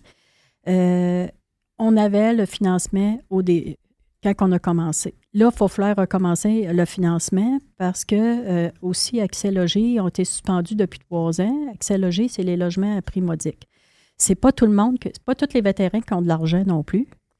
Et présentement, les terrains, moi, je travaille aussi là, avec les Autochtones en partenariat avec eux autres. Oui, parce que c'est des terres, c'est Huron maintenant. Oui, c'est ça. Oui. Mais moi, là, je travaille avec eux autres et on est en attente. La dernière chose qui me restait à faire, dans le fond, là, c'était d'aller faire une manifestation à Ottawa, ce qu'on a fait la semaine dernière. Fait que mardi passé, on a décidé d'aller monter à Ottawa. Il y a quelques vétérans qui sont venus. Et on a fait une manifestation en avant dans le fond du Parlement. Présentement, c'est ça. C'est le terrain. On travaille pour le terrain. On a appliqué pour d'autres terrains à Québec, parce que je travaille avec Michel Côté, qui est le GRT de Québec, les immeubles populaires. Et on a appliqué, mais avec la pandémie, il y a eu beaucoup de surenchères.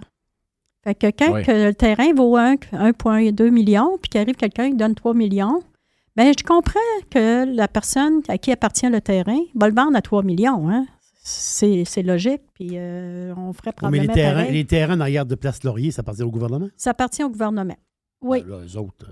Moi, ce qui... Vous entendez-tu qu'eux autres, ils n'ont pas à vous faire payer le terrain? Là? Non, en 2018, quand j'ai fait... ce qui me tanne dans tout ça, par exemple, c'est quand on dit que j'ai jamais manifesté, qu'à Ottawa, ils disent que j'ai jamais manifesté de désir d'avoir un morceau de terrain. Quand que j'ai envoyé, je ne sais pas combien de messages, je ne savais même plus à qui écrire. Avant la pandémie, là, j'en étais rendu que j'ai envoyé une lettre au prince Larry à Londres, recommandée. Parce que je me suis dit... Tu étais rendu au bout, là. Là, je t'ai rendu au bout. Oui, tu es rendu au bout. Parce que moi, là, ce qu'on fait, là, nous autres, là, depuis 2018, là, tous les salons, tout ce qu'on fait, là, c'est du bénévole. Hein? Moi, je suis enregistrée en OSBL, c'est en but lucratif. Mais quand je fais un rapport d'impôt, là, je paye le comptable à 250 $, là. Oui. Mais ça part tout de ses poches, parce que moi, je ne travaille plus, là. Mais c'est ça. Mais tous les salons, comme à Ottawa, là, ça sort de nos poches. Tu sais, c'est... Fait que tu n'as pas d'aide. C'est beau, mais l'aide, là, le plus beau cadeau que je pourrais avoir, c'est d'avoir un morceau de terrain. Oui, je travaille avec les Autochtones, puis j'aimerais ça, tu sais, qu'eux autres, ils lèguent le terrain, là. Oui, mais il n'y a pas un député dans ce coin-là, là. Il n'y a pas quelqu'un qui peut vous aider. Je pense, après moi, c'est l'aide-bande dans ce coin-là. Oui, mais on m'aide tout. sais, mais on dirait ça que aboutit à rien. ça aboutit Oui, à oui, rien. J'étais rendue à l'automne passé, là, j'appelais au ministère de la Défense à tous les semaines pour parler à Mme Anita. Puis là, quand t'es rendu que le gars qui te répond, « Ah, Mme Pelletier, ben envoyez une lettre. » Mais sauf que t'es beau envoyer une lettre, il n'y a personne qui te répond. Il se passe rien. On dirait que tu parles toujours dans le vide, mais tu ne sais plus à qui parler. Welcome to the machine. Oui, c'est... Puis pourtant, là, les députés à Québec, j'ai toutes des lettres de soutien. Ils ont toutes... ils soutiennent le projet. Signer des lettres sont bons. Mais... Ça, pour signer des lettres, ils disent, ben, regarde, moi, j'ai signé une lettre, moi. Ben oui, mais là, c'est parce qu'on a besoin de quelqu'un pour... On a besoin des bras, là. On a besoin de quelqu'un qui ouvre des portes et qui fait que il va arriver quelque chose, là. Mais aussi, on a besoin d'accès logis, là. Parce que les logements à prix modique, là, au printemps passé, en avril, là, André Gastonguay, qui trouve être directeur de OBNL, là, d'Habitation du Québec, m'ont invité au Parlement de Québec pour parler du projet d'accès logis. Parce qu'ils ne peuvent pas bâtir, là. On n'a pas... Moi, là, mon projet fit dans accès logis. Je comprends, sauf que tu n'as pas le terrain. Oui, j'ai pas de terrain non plus.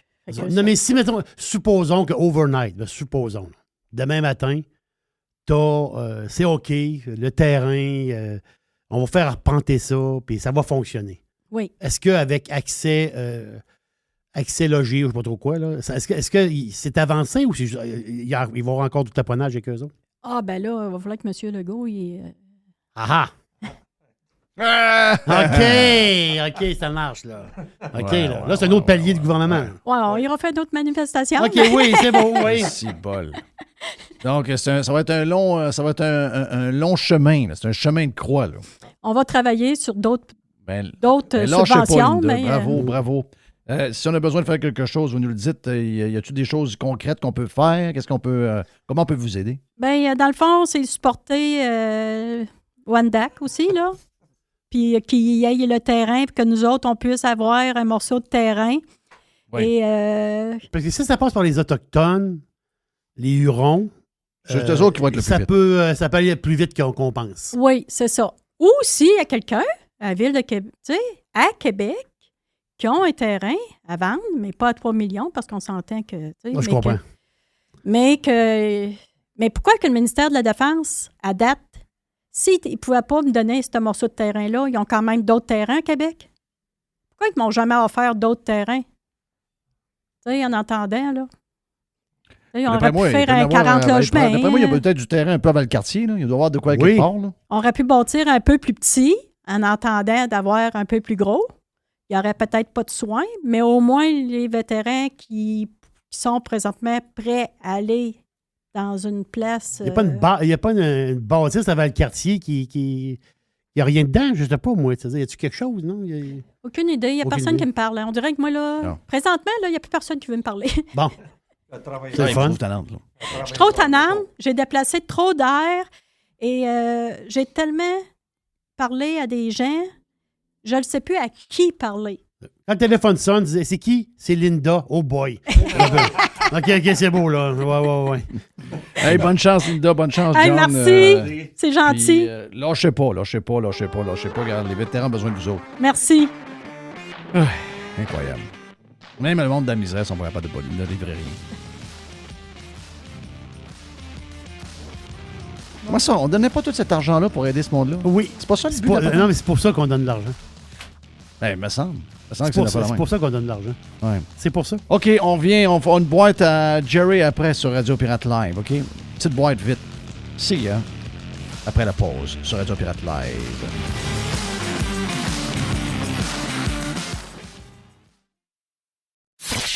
Jeff Fillion. Jerry la boîte. Oh oh! Jerry la boîte. Il y a du stock aujourd'hui, hein? Oui, il y a du stock. Du stock aujourd'hui. Il y a du stock. Triste, cette histoire-là. Triste. Sans impuissance. Moi, j'aime pas être impuissant. Moi, j'aime pas quand quelqu'un sort d'ici puis je sais pas quoi faire. Tu sais, il y a tellement d'argent. Ils ont tellement d'argent. On l'a vu, C'est toute notre base de la société. On a tout bâti ça pour aider le monde dans la marde.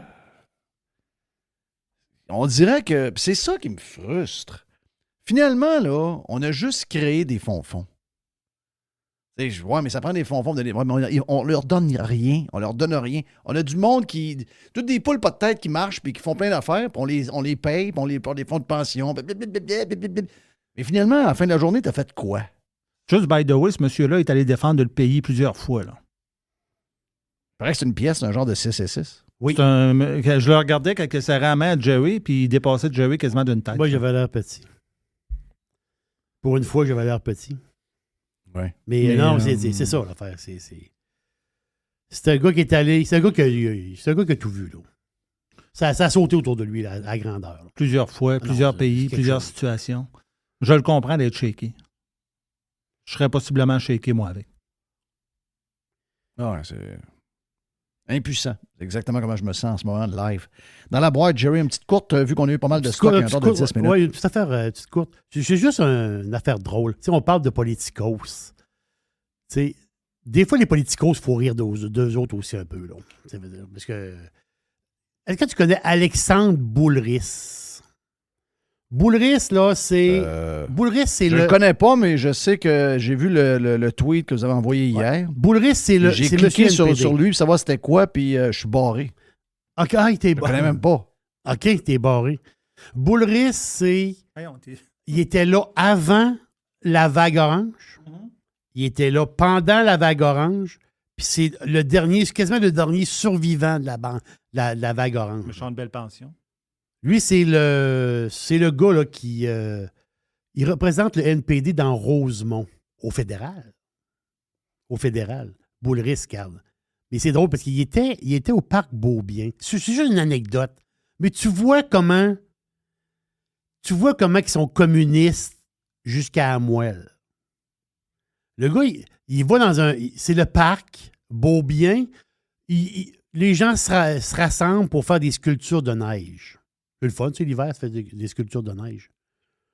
Le gars, il fait un point fermé. Sa sculpture, là, c'est un bout de bras avec un point fermé. OK, c'est pas lui qui fait le point fermé, c'est la sculpture, mais il fait le point fermé à côté. Oui, il fait le point fermé. Mais ça, c'est un signe. Le point fermé, c'est un signe. Là. Oui. Dans les années 30, là, t'avais le bras droit levé et t'avais le point fermé. Là. C'est les deux extrêmes. Tu sais, t'es les deux extrêmes. Donc, si tu fais une sculpture, c'est une anecdote, là. Mais tu vois comment que le gars, il fait une sculpture, puis sa sculpture, c'est un point fermé. Ça veut dire archi-communiste, là. Archi-communiste. On blaguait avec ça, les communistes. Non, les communistes sont là, au vrai, là. Mais non, mais le monde, pourquoi il faut le crier haut et fort que... D'abord, les identifier. Après ça, il faut démolir... C'est une des pires époques de notre histoire, là. Et c'est très à la mode. C'est très à la mode. Il y a des gens qui s'amusent avec une idéologie qui a tué 100 millions de personnes. Voilà. Il n'y a rien de drôle là-dedans. Non, il n'y a rien de drôle là-dedans. Là. Il n'y a rien de la mode. Là. C'est à la mode. On a appris ça à l'école, puis les profs, puis les ci, puis les ça. Voyons, Chris. Si quelqu'un fait une sculpture de neige, puis il fait un genre de bras droit levé avec une croix gammée dessus, on va dire là... on va dire, lui, il est louche, là. Ben, le point fermé, c'est un peu louche. En tout cas, dans mon cas, moi. C'est pas mal louche. Ben oui, dans mon cas, moi. Hey, mais pas même dans ton cas, l'histoire le prouve. L'histoire le prouve. L'histoire le prouve. Hey, il va y avoir sur Apple TV. Moi, ça m'intéresse de le voir. Apple TV, il va y avoir une mini-série. Ça va être 6 épisodes. Ça s'appelle Liaison. Le nom de la série. L'acteur principal, c'est Vincent Cassel. Et l'actrice, c'est Eva Green. Je ne sais pas si ça vous dit quelque chose, Eva Green. C'est une Française, mais elle fait des rôles... quand on parle en anglais, il n'y a aucun accent. Ça veut dire elle est d'origine française, je pense. Eva Green, là, c'est la grand brune dans le film Casino Royale. Avec les yeux verts. Là. Une fille, c'est extraordinaire. Puis je parle de Vincent Cassel parce que la série, ça va être 6 épisodes. C'est l'histoire de 2 agents. Là, c'est un couple qui se sont séparés, mais la job va les unir pour une mission, autrement dit, contre le terrorisme. La série, ça a l'air vraiment bon. Pour vrai, là, ça a l'air vraiment bon. Mais ce qui est drôle, c'est que Castle, il était interviewé en Angleterre. The Guardian, en Angleterre, ils l'ont invité pour parler de la série. T'sais. Puis là, dans l'entrevue, Castle, il dit « Ouais, les hommes, là... » Parce que lui, il a toujours des rôles de tough, souvent dans les films. Dans le James Bond, il a fait un méchant. Souvent dans les films, il fait des rôles... Il fait des rôles de gars, là. Il fait des rôles très, très masculins. Voilà. Et dans sa vie personnelle aussi, c'est un gars, il faut le dire, c'est un gars assez... C'est un gars aux femmes. C'est un gars assez macho. Puis c'est un gars qui a une personnalité très forte. Très, très forte. Mais là, lui, il dit, les hommes qui... les gens de... Les nouveaux hommes, là, il dit, c'est pas une bonne affaire. Et si bon. Attends un peu, là. Non, non, ça l'a... C'était une déferlante. Mais où ça? En Angleterre? Où ça a été une déferlante? OK. En Angleterre, on a capoté. Voyons, ça...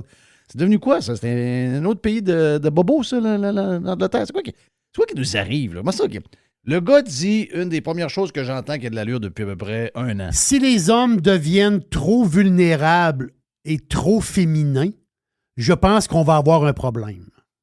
Ben oui. C'est sa phrase qu'il dit. Ah non, lui, il est dans la marde, là. Ben non, il n'est pas dans la marde, c'est vrai. Non, je dis pas que c'est pas vrai. C'est 95% des gens qui pensent ça, là. Il n'y a rien de mal là-dedans. Donc, lui, un homme, c'est un homme, une femme, c'est une femme, puis un homme, c'est un homme. Un homme, c'est un homme. Ça peut pas être une femme. C'est ça. La première page de la revue de l'actualité, c'est ça, là. C'est des poussins de toutes sortes de couleurs, là. Oui, la première page, oui, c'est ça. On nous explique que là, maintenant, faut revoir le monde qu'on nous a présenté avant parce qu'il y a une multitude de genres. Non! Il n'y a pas une multitude de genres. Il y a une multitude de genres prétendus. Mais il n'y a pas une multitude de... T'es né homme, t'es homme. T'es né femme, t'es femme. À partir de ça, après, tu fais ce que tu veux, là. Mais je veux dire, à la base, t'es ça, là. Ouais, mais j'ai un petit côté plus féminin. Mais ça, c'est correct, là. Je veux dire, oui, tu te mettras comme tu veux, là. Exactement. Puis, regarde, si tu veux te mettre une robe avec du rouge à lèvres, là, ben, regarde, tu le fais, là. On fait ce qu'on veut. Ça, on fait ce qu'on veut dans la vie. Mais la première page de l'actualité, ce qui est gênant, c'est ça, là. C'est de plus en plus d'enfants et d'adolescents se définissent autrement que comme garçons ou filles. Ça m'énerve. Un phénomène encore mal connu qui ébranle les parents et la société. Moi, je peux te... By the way, la police devrait aller arrêter les profs à l'Université Laval là, qui étudient les histoires là-dedans. Là. Les histoires de fertilité là, pour les trans, affaires de même. Les gars, arrêtez ça. Là. On est en train de fucker les enfants et les jeunes.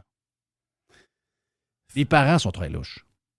Beaucoup de parents très louches. Beaucoup de parents louches. Puis moi, je te dis... Ça me fait du bien hier. J'étais dans un avion hier. Puis l'avion était plein. Puis il y avait beaucoup de jeunes familles. Et derrière nous, il y avait un couple de jeunes, il y avait 4 enfants. D'après moi, là, c'est 4, 3, 2, 1. OK, donc ça a été collé. Superbe maman.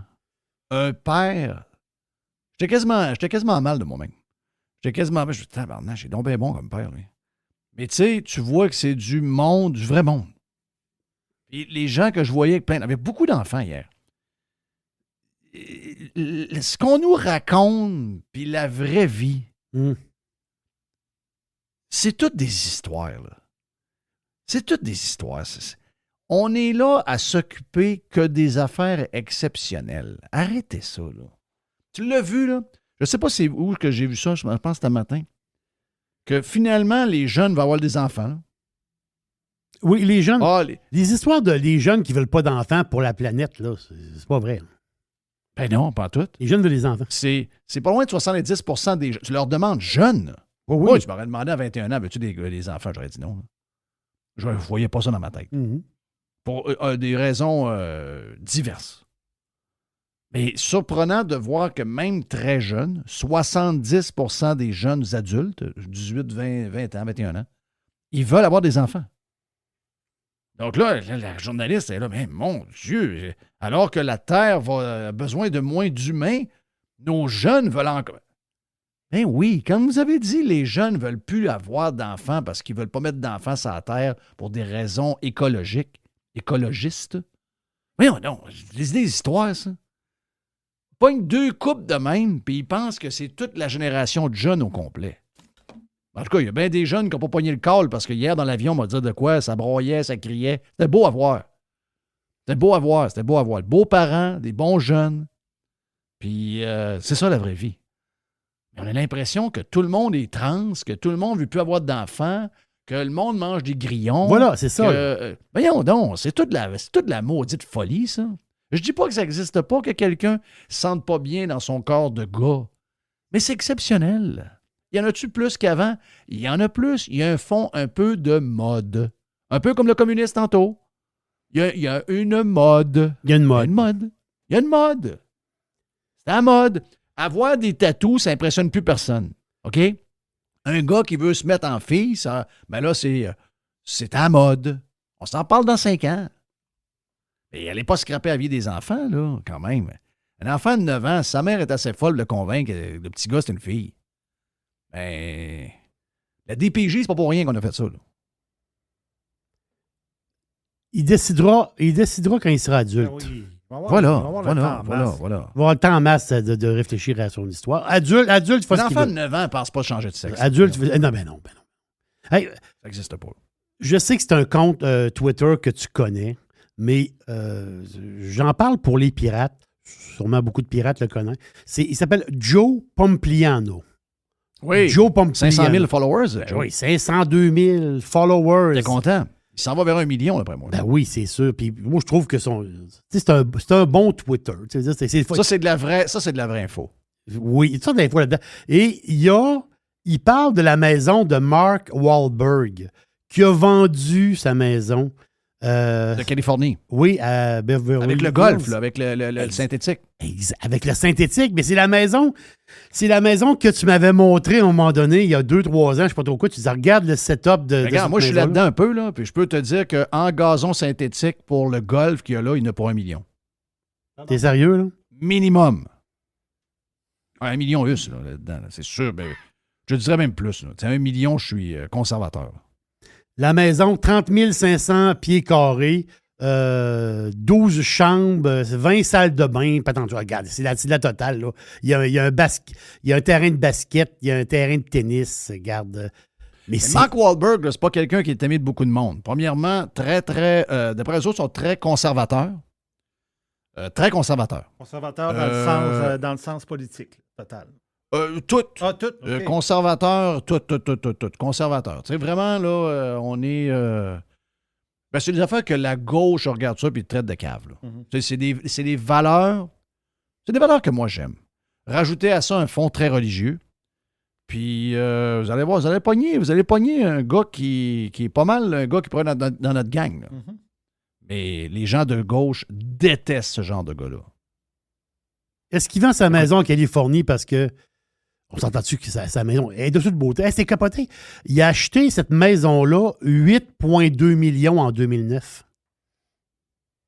Oui, il y en a refait pas mal dedans, de ce que je comprends. C'est ça l'affaire, c'est que c'est une maison ce que j'ai compris, c'est une maison qui est en construction.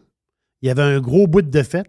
Lui, il a acheté ça, il l'a fini, puis il a fait tous les alentours, autrement dit, de cette maison-là. Là. Il a amélioré ça. Mais le golf, c'est capoté, là. Ah, c'est capoté. Mais quelqu'un qui vit là sans farce, là, il sort plus de là. Dans le sens que, mettons que tu achètes la maison, là. Ben, tu restes chez vous, là.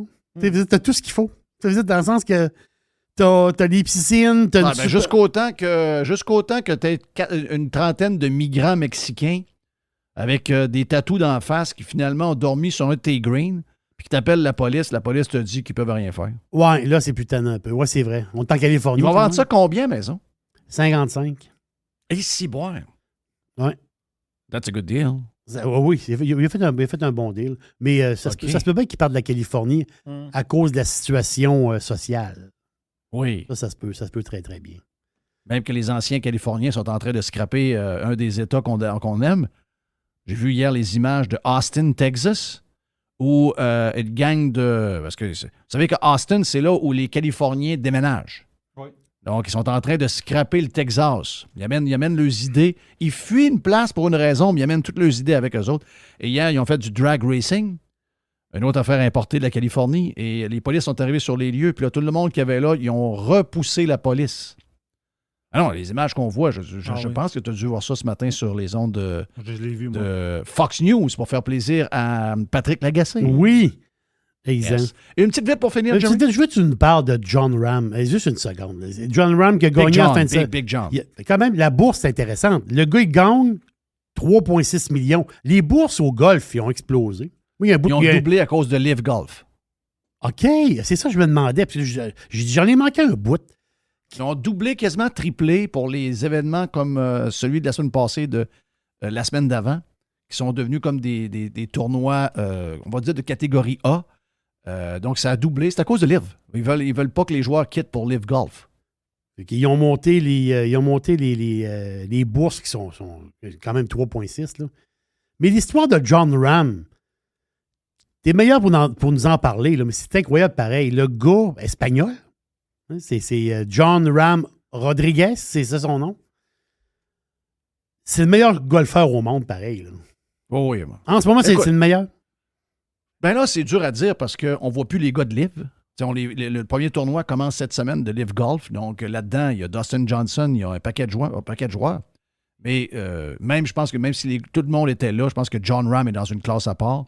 Pas trop loin, tu as Scottie Scheffler. Scottie Scheffler est le numéro 1 officiellement. Oui. Au monde. Je te dirais même que Max Homa, qu'on a vu pas mal en fait d'un tournoi depuis quelques semaines, est dans une bonne passe. Mais John, c'est parce qu'il n'y a pas vraiment de faiblesse. Tu sais, comment tu te bats contre ça? Homa a vu hier qu'il a tout donné, puis émotivement, il était complètement drainé, il n'y avait plus rien. Parce que le gros, même quand il est dans la marde, tu sais qu'il va s'en sortir. Il a reçu son Il est même pas en shape. Là, tu vois qu'il mange des ribs à tour de bras. Le gros bougonneux, des fois, qui arrive. Bougonne un peu après la journée. Oui, c'est ça. Il est son petit côté espagnol. Hey, il est arrivé en Arizona, à l'université. Il disait pas un sacrement de mots en anglais. Là. Zéro mot en anglais. C'est incroyable. Hein? Voir, il y avait du chien. Là. Oh oui. Non, c'est un alpha. Là. Un alpha, c'est ça. Il a reçu son trophée d'un autre alpha. Il a reçu son trophée de Tiger. Oui.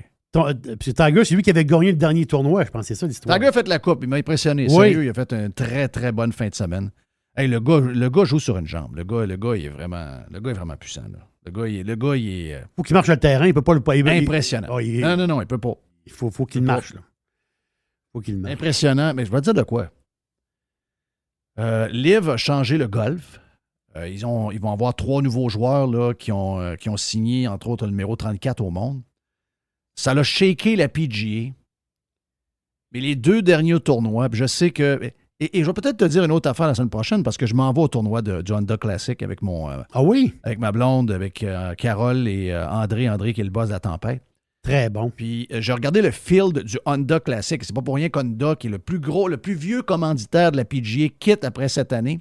Ils se sont fait bouffonner depuis des années par la PGA avec la date du tournoi, qui fait que les joueurs sautent cette semaine-là parce qu'ils vont jouer...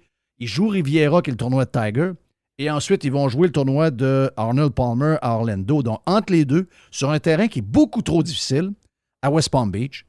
Le field est dégueulasse. Sérieux, là, c'est une vraie joke. Moi, j'aurais aimé mieux voir la semaine prochaine la gang de Live Golf que voir la gang que je vais aller voir. J'y vais parce que j'aime le golf, puis j'aime l'événement, puis ça va être bourré de monde pareil. Mais je veux dire, ça, c'est inquiétant un peu de voir qu'il y a plusieurs tournois. Puis ça, sur un court terme, on va le voir, qu'est-ce que ça va donner.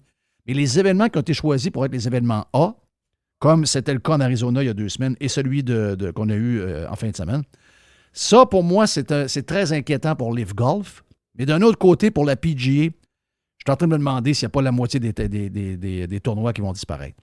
Parce que tu ne peux pas arriver avec... Tu sais, j'ai regardé le field hier comme il faut. Là. Je me suis dit, mais voyons. C'est pas cher, ça coûte 65$. Oui. Mais je pense qu'il n'y a pas un gars que je connais. Tu sais, je veux dire, Et puis tu suis le golf, là. Et puis je suis de golf à peu près, là. Donc ça, c'est un peu spécial. Mais on s'entend-tu que juste une Oui. seconde, on s'entend-tu que le Master va être intéressant? Là, on va voir tous les gars. Master, Tous les gars de livre. Tout le monde va être là. Tout le monde est là. Ah ouais, ça va être hot. Ça va être vraiment hot. Ça, j'ai hâte. Oh, que j'ai hâte. Ça s'en vient. Thank you, Jerry. Thank you, Mr. White. Et merci à Yann Sénéchal. Merci à Linda également qui est venue. Puis là-dessus, on se reparle demain sur Radio Pirate Prime. Thank you. Puis demain aussi sur Radio Pirate Live. C'est sûr qu'on va être là demain sans problème. Toute la semaine d'ailleurs. Thank you. Yes. Online. Worldwide. Radiopirate.com.